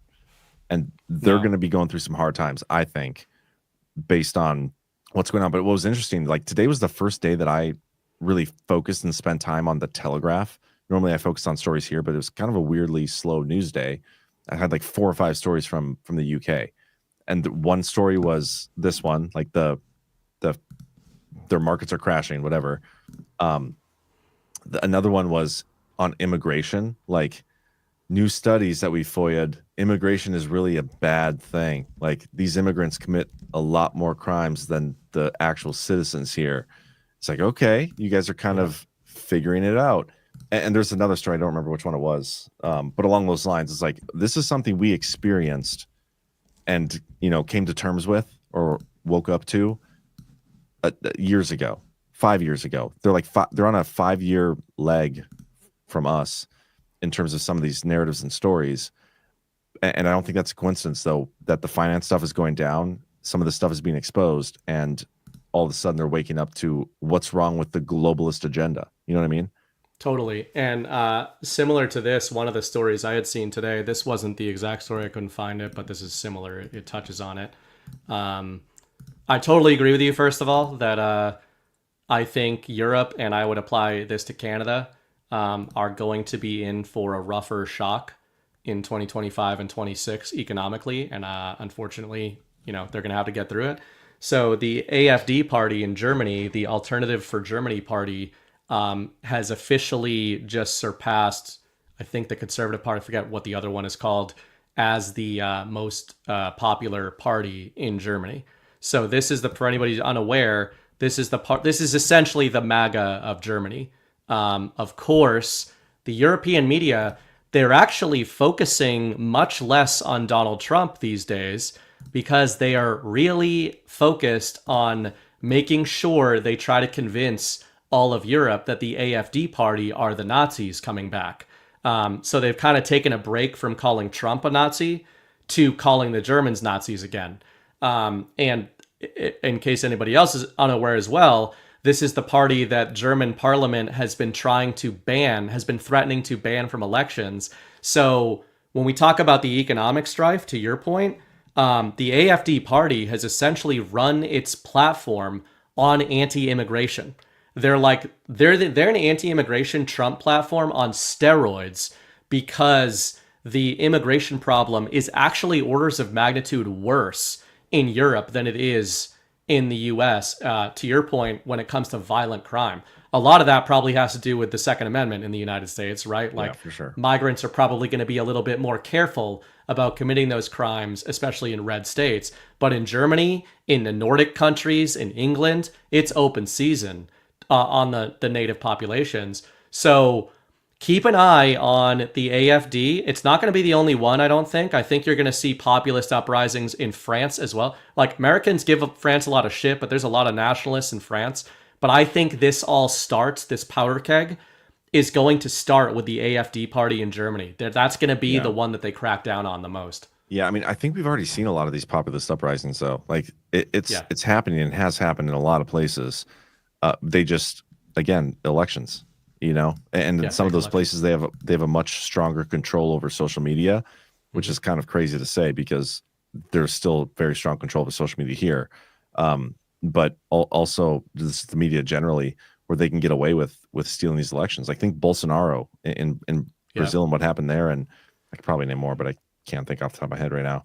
But Romania, they just arrested the populist leader who obviously won that election, right? Who's the gal that got arrested too? Just was that Le Pen was indicted, I believe, right? Yeah, where's she from? Is that France. Italy? France? That is France. Okay. Yeah. That's what you just... I don't know if these people really are what they say they are, but she is promoted as the Trump of France, essentially. Yeah. Okay. Then there's a guy, Bardella, who's like the young even more nationalist guy in France. So he might actually be the one to watch, because he might be the one that seizes the animus on the back of the Le Pen situation. But to your point, yeah, like that's actually why, as much as I'm like, I think that there are plans going on, I think Europe is in a really bad place. And when I talk about uprisings and everything, I agree with you that there already have been populist uprisings. Unfortunately, I think things are going to get a lot worse in Europe, and I think I agree. I think that part of it is, to your point, they don't have Trump and everything working over there, and they're going to have to come to terms with, hey guys, Brexit didn't really do a whole lot, did it? Like, you didn't vote your way out of this. Well, also, and part of me is like, as an empathetic person, I try to be an empathetic person, but I'm still like, I don't really give a shit about what happens in Europe. But the one thing that they can take away from what is happening here is the whole Trump wanting Canada, right? Like Trump said Canada's gonna become the 51st state. Where'd that narrative go, by the way? He hasn't said that in forever. Same thing with Greenland. He hasn't said that, but know what it's done? It's kind of encouraged these people to take control of their own sovereignty. Mm-hmm. When these other countries like the UK or France or wherever, when they see what's going to happen in the United States, we enter this golden age, they're going to be like, why the hell can we not have that here ourselves? Totally. And they're going to kind of come to terms with, maybe it's the people in power right now, and they're going to have to, at some point, have their own little 1776 moment and take their country back, which is what Trump is trying to help us do here, I agree. And like you said, with the empathy part of it, I hope it doesn't, I hope it gets kinetic if it needs to. I hope whatever outcome happens is for the benefit of the people of those nations. For sure. But I am worried that it will need to get more 1776-y in those places. I would hope that if the sovereign alliance that I talk about all the time, the theory, is even more literal than I've suggested it could be, or more wide-ranging, they would be able to at least mitigate some of that, right? Like there could be situations where we do have more patriots than we think we do in positions of authority, in the French. So actually, what I just thought of is a few years ago, you probably covered it on the Power Hour, there was a very famous letter that was submitted by dozens and dozens of former French generals to the French government, right? Basically warning them about their authoritarian oversteps. And the letter said, like, there is a point where we will do something about these abuses. Now, obviously, we haven't seen them do anything, right? But does that suggest that there are people in positions of real kinetic power projection? The irony is, when you have military coups, there's actually usually not much bloodshed. Yeah. Because the military just comes in and says, this is what's going to happen now. So the best way to avoid the violent 1776 situation would probably be for European militaries to get involved. And if they did, that would probably be an indicator of sovereign alliance type of coordination, of these military leaders aligning more with what Trump and Putin, etc., are trying to put together. Yeah, I agree. And I have nothing else to add. So let's get to our final topic here. This Bill Maher story. And I don't even know how much far we need to go into it. I'll kind of just summarize. Did you watch that video I clipped out earlier? I did not see that. You didn't. Was it the Maher talking about his visit with Trump? No, it was what I said on my show today about this. And I'm probably not gonna be able to say it as well, but no, I'll probably end up just playing the video. Let me summarize this article real quick. So there's this article out here again from the Telegraph, which is why I think it's interesting, talking about these talk show hosts who made their careers bashing Trump and are now changing their tune. Okay, and they talk about what Bill Maher did. They go into Jimmy Kimmel a little bit, Jon Stewart, and the whole point is like these people hated Trump for so long, but all of a sudden they're like, well, maybe he wasn't that bad of a guy. Like maybe he's not what we thought he was. And what is the point of that? And that's kind of the point I made. And No, I'm gonna play. I'm just gonna play this video because, like I said, I'm too tired to make the same point again. So let me find it. Here we go. It's only like 2 minutes. I can even speed it up. I hate that show. Me too. Some days. The left and these talking heads who have been regurgitating establishment narratives for decades. Anything the establishment needs them to do, COVID, whatever it is, Trump, Russia, collusion hoax, Trump ad, Trump, Nazi, all those things, they do it. None of them are censored. They get promoted, all these things. These people have been warming to Trump. And what is the real reason for it? Is it because they see the writing on the wall and they notice the shift? Are they doing it organically? Are they doing it because they're being told to? Is this some sort of capitulation? Are we walking into this period of time where everybody's just basically taking the mindset and the approach that we just need to survive Trump? And once we survive Trump, it's back to business as usual. That's my concern. Because I think there's warning signs for that, guys. It's not just from this media stuff. It's from stuff that's actually happening within the administration. I don't think we're doing enough. I don't think it's going fast enough. I don't think it's going far enough. We're not on the right track right now. We're off to a good start. We were off to a good start, but we haven't seen the actuals follow through with it yet. And there's still question marks within his own administration and people within departments. Like we just need to be cognizant of what is really going on and not be afraid to question this stuff. Because I refuse to have ourselves 4 years from now or 3.5 years from now, whatever it is, to find ourselves in a situation where all the things that we were waiting and wanting Trump to do and expected Trump to do haven't come to fruition yet, and trying to explain that away. And we find ourselves with still fraudulent elections and we end up losing somehow. And then we're effed. We approach this election as if this was our last chance. And I still think it is. Like, this is the last opportunity we have to right the ship. If it doesn't get fixed this time around, it's game over. That's essentially it. And so when I look at this article from the Telegraph about Bill Maher, like, this is what I see them doing. They're almost trying to like slip away, like, hey, forget all that stuff ever happened. We like Trump now. And everybody, when the Bill Maher thing happened, I was like, I don't like this. And I think it was on a Liberty Den or a OnlyLands show that we were talking about it. And it was like, oh, this is great because like his audience is going to be exposed to Trump now and all these things. And I'm like, no, I don't like it. I don't like it. I'm not even 100% sure why, but we do not need to be giving Bill Maher a redemption tour after everything he's done. And if this is them like trying to just slide away and like fade into the background a little bit and wait out Trump, then this is a red flag that we need to be cognizant of, because if they're doing it here, they're going to be doing it everywhere. And what if that's their game plan, is to just wait out Trump and let's see what happens. And if they can pull it off, then we're done. Like I said in the clip, game over. And we can't allow that to happen. That's why I don't like the Zuckerberg redemption tour. I don't like any of these redemption tours. These people do not deserve or should be granted our forgiveness over just because they're willing to come out and say nice things about Trump now. It's fake. It's bullshit. It does not forgive away their previous sins and the money they have raked in over lying and pushing false narratives. And some of the narratives, like the COVID stuff, has killed people. Literally killed people. And we're going to be like, oh, but their audience gets to see that they like Trump now. Their audience will figure that out on their own.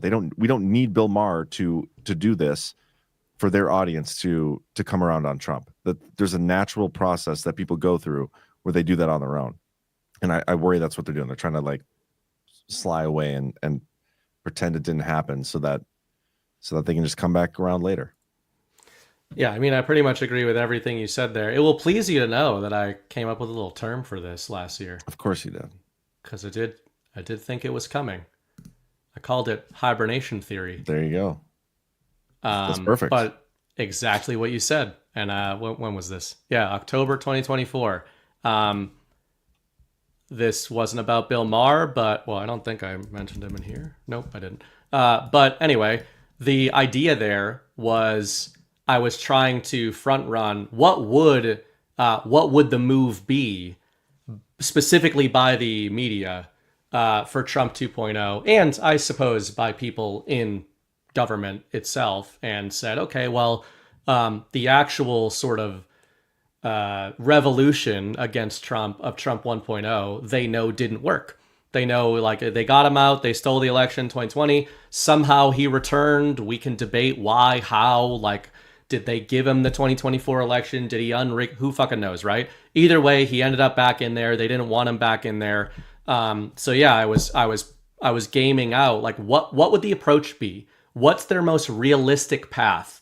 And the reason I came up with the term hibernation theory is I was thinking, well, if we kind of go back to even Prussia and a lot of that stuff, like Ash and I were talking about Prussiagate.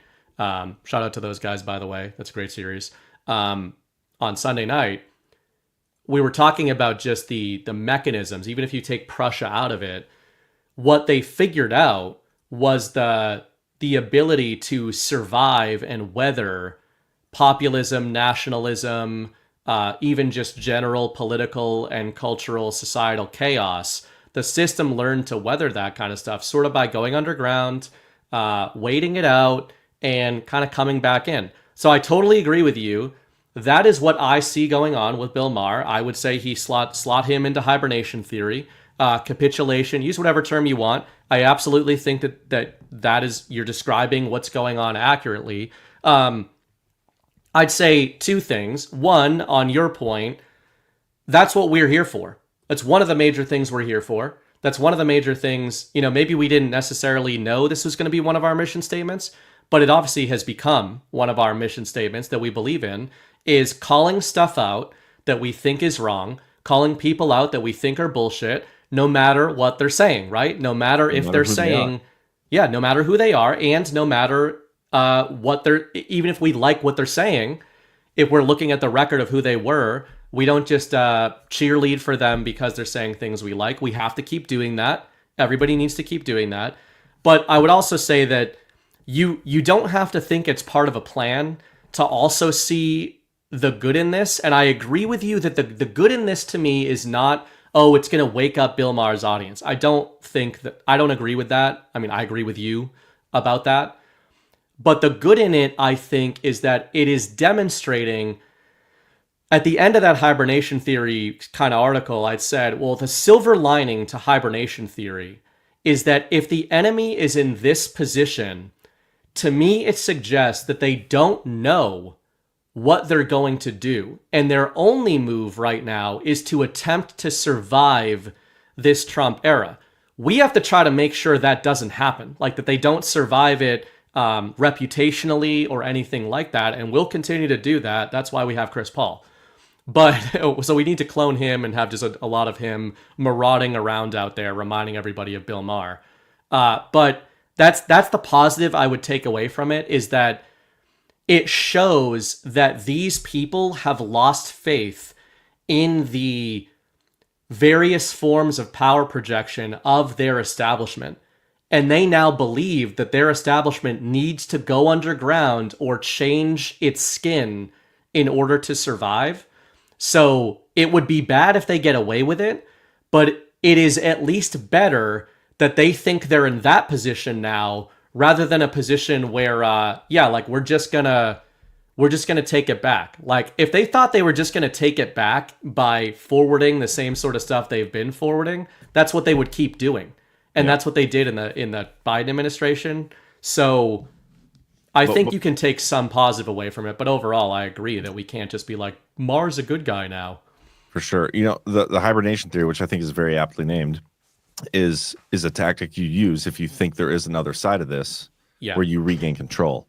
Mm-hmm. The optics I would like to see is sheer panic from these people, because that means it's the cornered animal, metaphor. When you get an animal cornered and they know that they're effed, they lash out, they freak out almost violently. That's what we're not seeing from these people. That's what I want to see, because that would mean that we know we got them, right? So the fact that they're doing the hibernation theory, while everything you just said there was, you're right. Like it's something that you obviously called ahead of time. It's a predictable move that you would do if you think you have a path forward doing it. It's not one coming from a place of panic. And so again, I don't think we're in the position that a lot of people think we are when they cheerlead along with this stuff and say that it's great that Bill Maher is doing this. I see it as a red flag, because because they're waiting for they're waiting for their next shoe to drop where they can be activated again. And now this time when they are activated again, they're going to have new eyeballs because we gave it to them by celebrating the fact that he said nice things about Trump. Yeah. And then that's what's not okay to me. Yeah, and this is the same thing. We saw this even in a different context a couple of years ago. The Atlantic came out with that infamous, I forget the headline, but it was essentially like, let's all move on and forgive and forget COVID. Sorry about that. And, you know, we were like, oh, no, we're not going to forget. So I would take some faith out of that, is that we can agree that what this move by Maher is indicative of is a subversive attempt to rug pull us and come back around and stab us in the back. That is absolutely what the intent is, in my opinion. It can also be true that most American people are not going to fall for this. I actually don't think they are. I think most people are seeing this as capitulation, not as let's cheer for Bill Maher now. But there are some people out there doing that. Yeah, amnesty. But the fact that people are even like seeing it as capitulation, that even hibernation is capitulation, I would say. Exactly. Yeah, maybe. Well, part of hibernating is having to capitulate a little bit. Yeah. But in your mind, when you think somebody capitulating, that means you think that person is now okay to engage, like they're now on our side, right? Like if somebody capitulates in a fashion, they're now working for Trump. And maybe that is true. That's what's happening, but that doesn't mean that we have to be okay with it. And I think we shouldn't be okay with it. We can't simultaneously be like the people that we want justice, we want accountability and all this stuff, but also we're totally okay with capitulation now. And where are we demanding justice for those people? Because if you're capitulating, it meant you did something bad at some point. You don't capitulate when you've been a good guy the whole time. When I use capitulation, I agree with you that if you're using it that way, that's not good. When I use it, I'm not suggesting that they're working with us now. I'm suggesting like they're submitting. Submitting not meaning we have control over them, but meaning they're no longer going to publicly oppose your agenda. But yeah, they're subversive. When somebody capitulates, you still have to keep an eye on them forever, right? It's like in any kind of, I mean, even ancient warfare. Like you capture an enemy spy, the enemy spy could capitulate and pledge fealty to you, but you can never trust that guy. Yeah. And I totally agree with that in this context. The other thing this makes me think of is, on a more kind of positive note, I guess I would say, well, I don't know if it's positive or negative, but it's an observation anyway. You know, the infamous Andrew Breitbart quote, politics is downstream of culture, right? Yep. And I think most people would agree with that. I would say that this is a suggestion, not just Maher, but as that article pointed out, there's a lot of this going on in the culture space of sort of bending the knee. I think that this is proving that Donald Trump successfully inverted that truism. These are all culture figures. These are culture leaders. I'm not talking about the capitulation, but what I'm saying is the culture setters are now following the culture set by the president. Yeah. Whereas it used to be the total opposite. Well, and the presidents were, the fake presidents were trying to ape culture. Trump became the culture that they're now trying to mimic. Well, yeah, Trump himself is an inversion. Like most presidents we have are career politicians and whatever, but Trump is not a politician. He's a businessman. He's a culture figure too. And he's a culture figure, yeah. So he himself, like who he is, has inverted it just by default almost. But anyway, man, I think we should go through the boosts and the rants. One more reminder: get your GART tickets if you haven't yet. Go to badlandsmedia.tv/events. Next week, our conference kicks off. If you can't make it in person, and we do have single-day tickets still available, but you can get the next best thing, which is a virtual ticket, get access to an awesome Telegram chat, which is already roaring. You'll get behind-the-scenes photos and videos, which we're going to do more of this time. Jordan Sather's on that duty. Also, what else? Oh, you get access to exclusive live stream videos. We've done 3 of them now. I think we're doing one tomorrow, and we'll probably do at least one more before the event next week. So definitely want to do that. And access to, the live in-person panels where you can ask questions and stuff, but you also get access to the replays. And it's a great way to support Badlands in general. If you like what we're doing here, the virtual tickets is where the speakers and the hosts themselves will get a share of the profits from that. So get your tickets. You'll be supporting Badlands, and we'd greatly appreciate that. Also, speaking of support, hit that thumbs up. Very easy way to show your support. Rumble featured us tonight too. I saw that. So thank you, Rumble. Also, personal note. Well, they featured us after the Fresh and Fit guys, so maybe we need more. We need more thoughts. Damn. I think we do need more thoughts. We've known that. Yeah, we're gonna work on that. Working on it. Up our game. Personal note on Gart. Not to be weird, but anybody who's coming, please don't be weird and ask to hold my baby, because if the baby is around, I'm just saying there's gonna be like a few people that try to do that. Don't ask to hold somebody's baby. Don't do it. I'm trying to get ahead of it. I'm probably don't want to be anxious about bringing my infant to a public event. So don't be weird. I'm definitely, the first thing I'm going to say to you is, can I hold your baby? You can hold the baby. I'm saying that. But none of you else have permission. Don't you dare. That is probably my godson, and it's not allowed. Which I haven't been asked yet, but I'm assuming it's coming in person. We'll see. That or a shark. All right, do we have any boosts even? We do. I don't know if we read these last week or not. They're from the 16th, which would have been 7 days ago.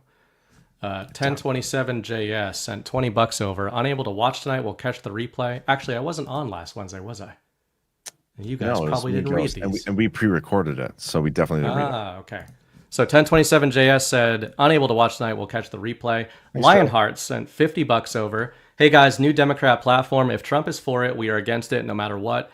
Any sheep remaining at this point are officially lost forever. God bless. Thank you, Lionheart. Always supporting. Joe Biden's football, $10. Okay, team, grab your pens and double your bicamerals for a short quiz due in 3 weeks. Nothing too crazy, just a fuzzy four-body problem. How many syllables in Real ID? If you answered 3, 4, 5, or 2, you're right. See you on the other side.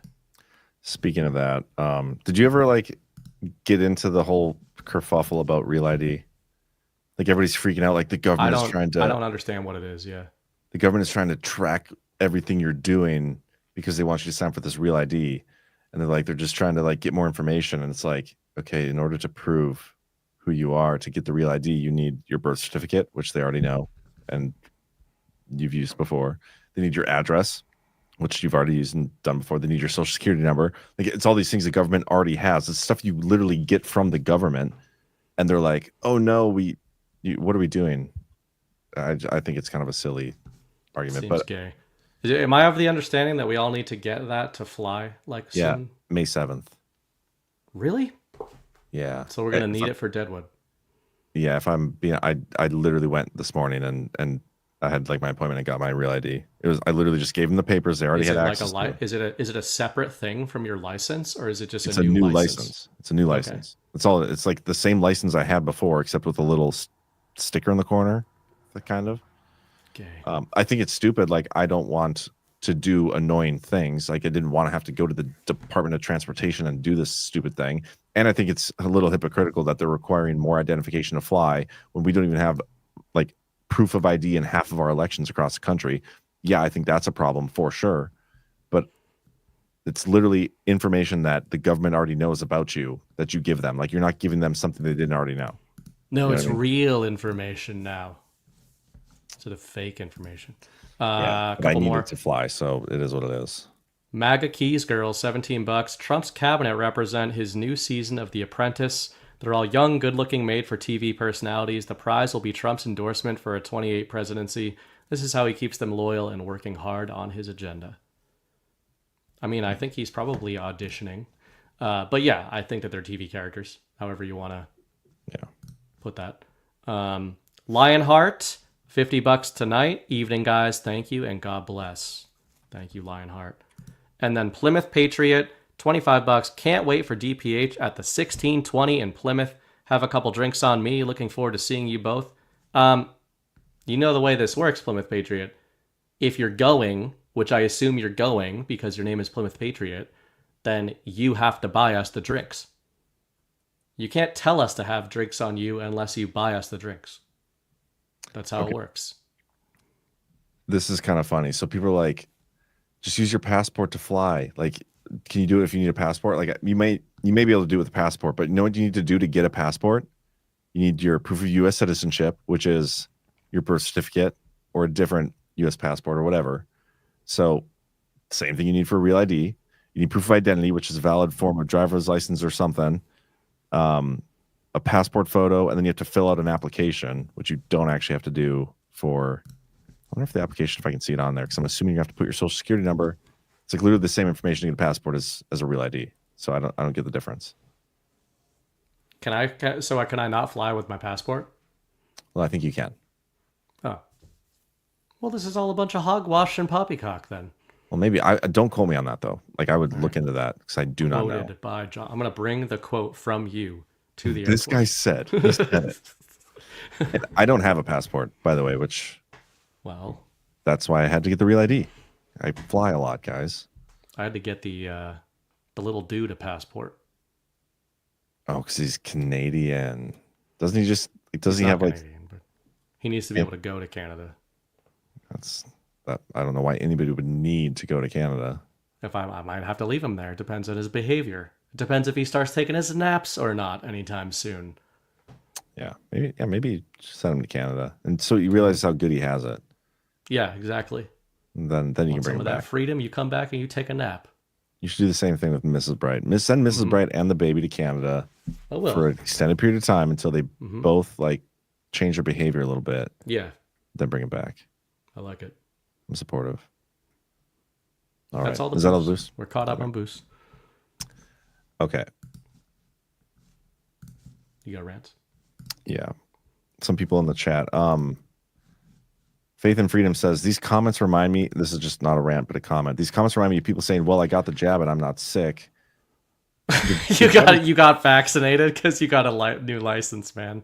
Like you literally put poison in your body. That's completely different than giving the government the identification that they provided me when I was. They can clone you now, man. Yeah. With that real ID. They took your soul. Cameras take souls too, I heard. It's completely different things. Guys are getting a little silly. Very silly. What if it's the Patriot plan to implement safe elections? Could be. Same day voter ID. To doom or not to doom? You guys got to pick a lane sometimes. Is it part of the plan, or is it a deep state globalist real ID takeover? Probably depends on how you interpret the QD codes or something. Exactly. Keith O'Higgins with a Rumble rant here. I see. Let me put these on the screen. I see the Caldwell firing, just like the Matt Gaetz nomination, as just another Judas goat move by Intel for Trump. See who comforts and then who celebrates and piles on. Follow the leaks to the swamp. Yeah, but it kind of sucks for Caldwell if he's a good guy. He might be. I don't know. I actually on my show again today I had Gabrielle Cucci, and she talked about the firings, and she thinks that Hegseth may be gone by the year. Stuff she's hearing. I've seen a lot of back and forth on that. We'll see, because Trump keeps refuting it, but you never know with Donnie. Yep, he's not the right man for the job. Get him out of there. 1027 JS. Thanks, guys. Thank you, Joe. I think we read two of her things tonight. One boost and one rant. Always supportive. Appreciate you. JK Nerdy, another fun time. Thanks, fellas. Thank you. Keith O'Higgins, maybe these wars end by going back to having two popes again, one Palestinian and other Ukrainian. Both pedophiles, either way. Yeah, we talked about this. Consistent. We talked about this earlier on the exclusive live stream we did today, but the movie The Conclave, have you seen that? No, I have no desire to see it. I did ruin it on the exclusive live stream. I won't ruin it here, but it was absolutely ridiculous. Ekim Navilis says, if 300 to 500K people get pay-per-views for UFC, imagine the actual numbers watching. Know anyone who watches UFC alone? Burning Bright. That number is exponential to the pay-per-view numbers. AZ guard again sometime, guys. Yeah, we'll get back down there maybe eventually. Yeah, so the way they report and by the way, they have not reported buys since they signed an ESPN deal, but they used to be public buys. I think the buys are lower these days because they have no stars. But back in the 2008 to 13, 14, 15 range. 300 to 500 was like average, and that's buys. So to your point, that is the number of people watching is many, many more than 300,000. For sure. Up North Soon says, as of 2 weeks ago, cabinet's meeting, Lutz and Bessemer, I think Lutz and Besant, said 72 countries had come back to negotiate the tariffs. I thought I heard it was over 90. As of the other day, they've only gotten through 18 contracts so far. Yep. Doctor in name only. Did I miss Texas Rep Michael Cloud on the Daily Herald, or has he been repeatedly rescheduled? Interested in your question on state response to Donald J. Trump Executive Order 14248. Yeah, he had to reschedule, and I believe he's on for next week now. You know what? I can check. If you want to read the next one, I'll check that. Keith O'Higgins, Bill Maher could rejuvenate his audience if he invites J.D. Vance on his show and makes J.D. sit on a couch. See what you did there. Nice. Chig 17JK, $20. Forgive to be forgiven. Peacemakers are not pacifists. We make peace by whatever means necessary.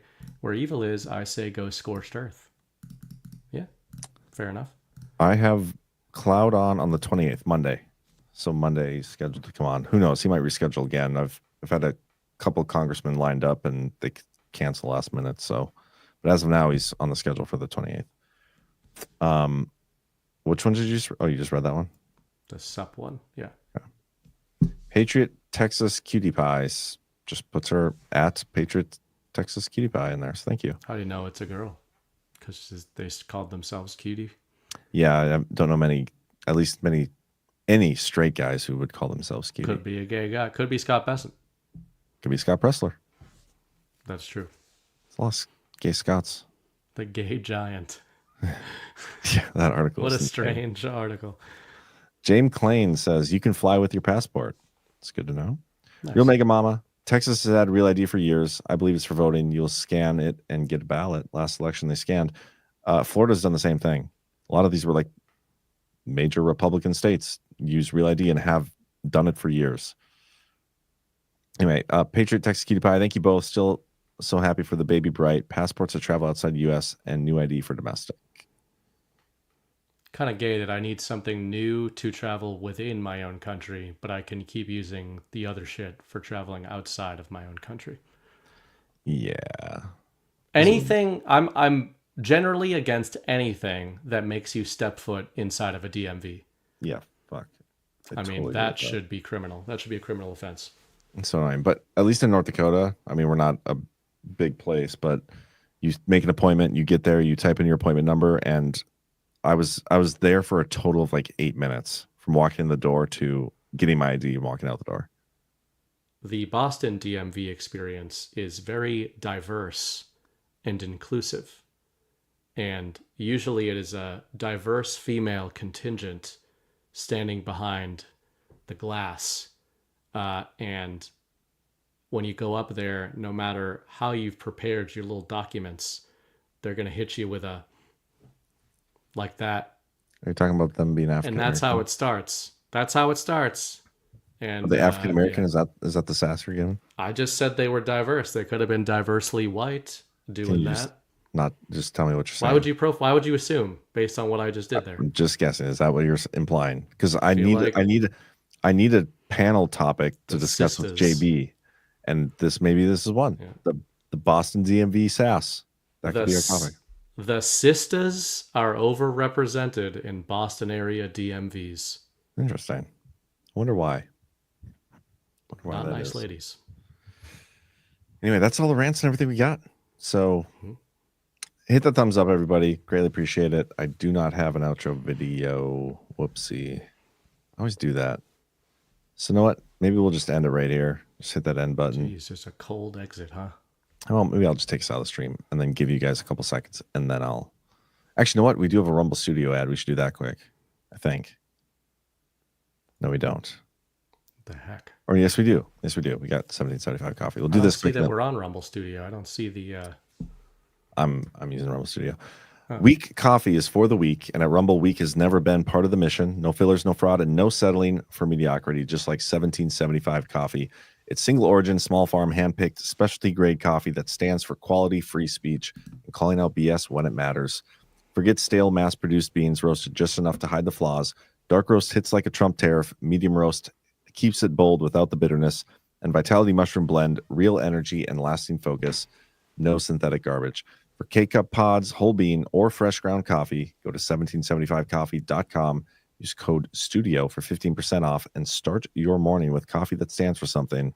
And every dollar spent enters you to win a Cybertruck or $30,000 cash. Nice. We should auction off G's Cybertruck. I'm down. I don't know if he'd be down, but we don't need his permission. Yeah. We are offering auctioning off at Gart another one of those pipes. Sweet. That'll be fun. All right. Okay. Oh, we're gonna raid Brad after this. So nice. Just a reminder, don't let me forget. But we'll see you guys later. Thanks, BB. Great rest of your day. I'll see you tomorrow morning or afternoon, I guess, 1 p.m. Eastern on the Daily Herald. All right.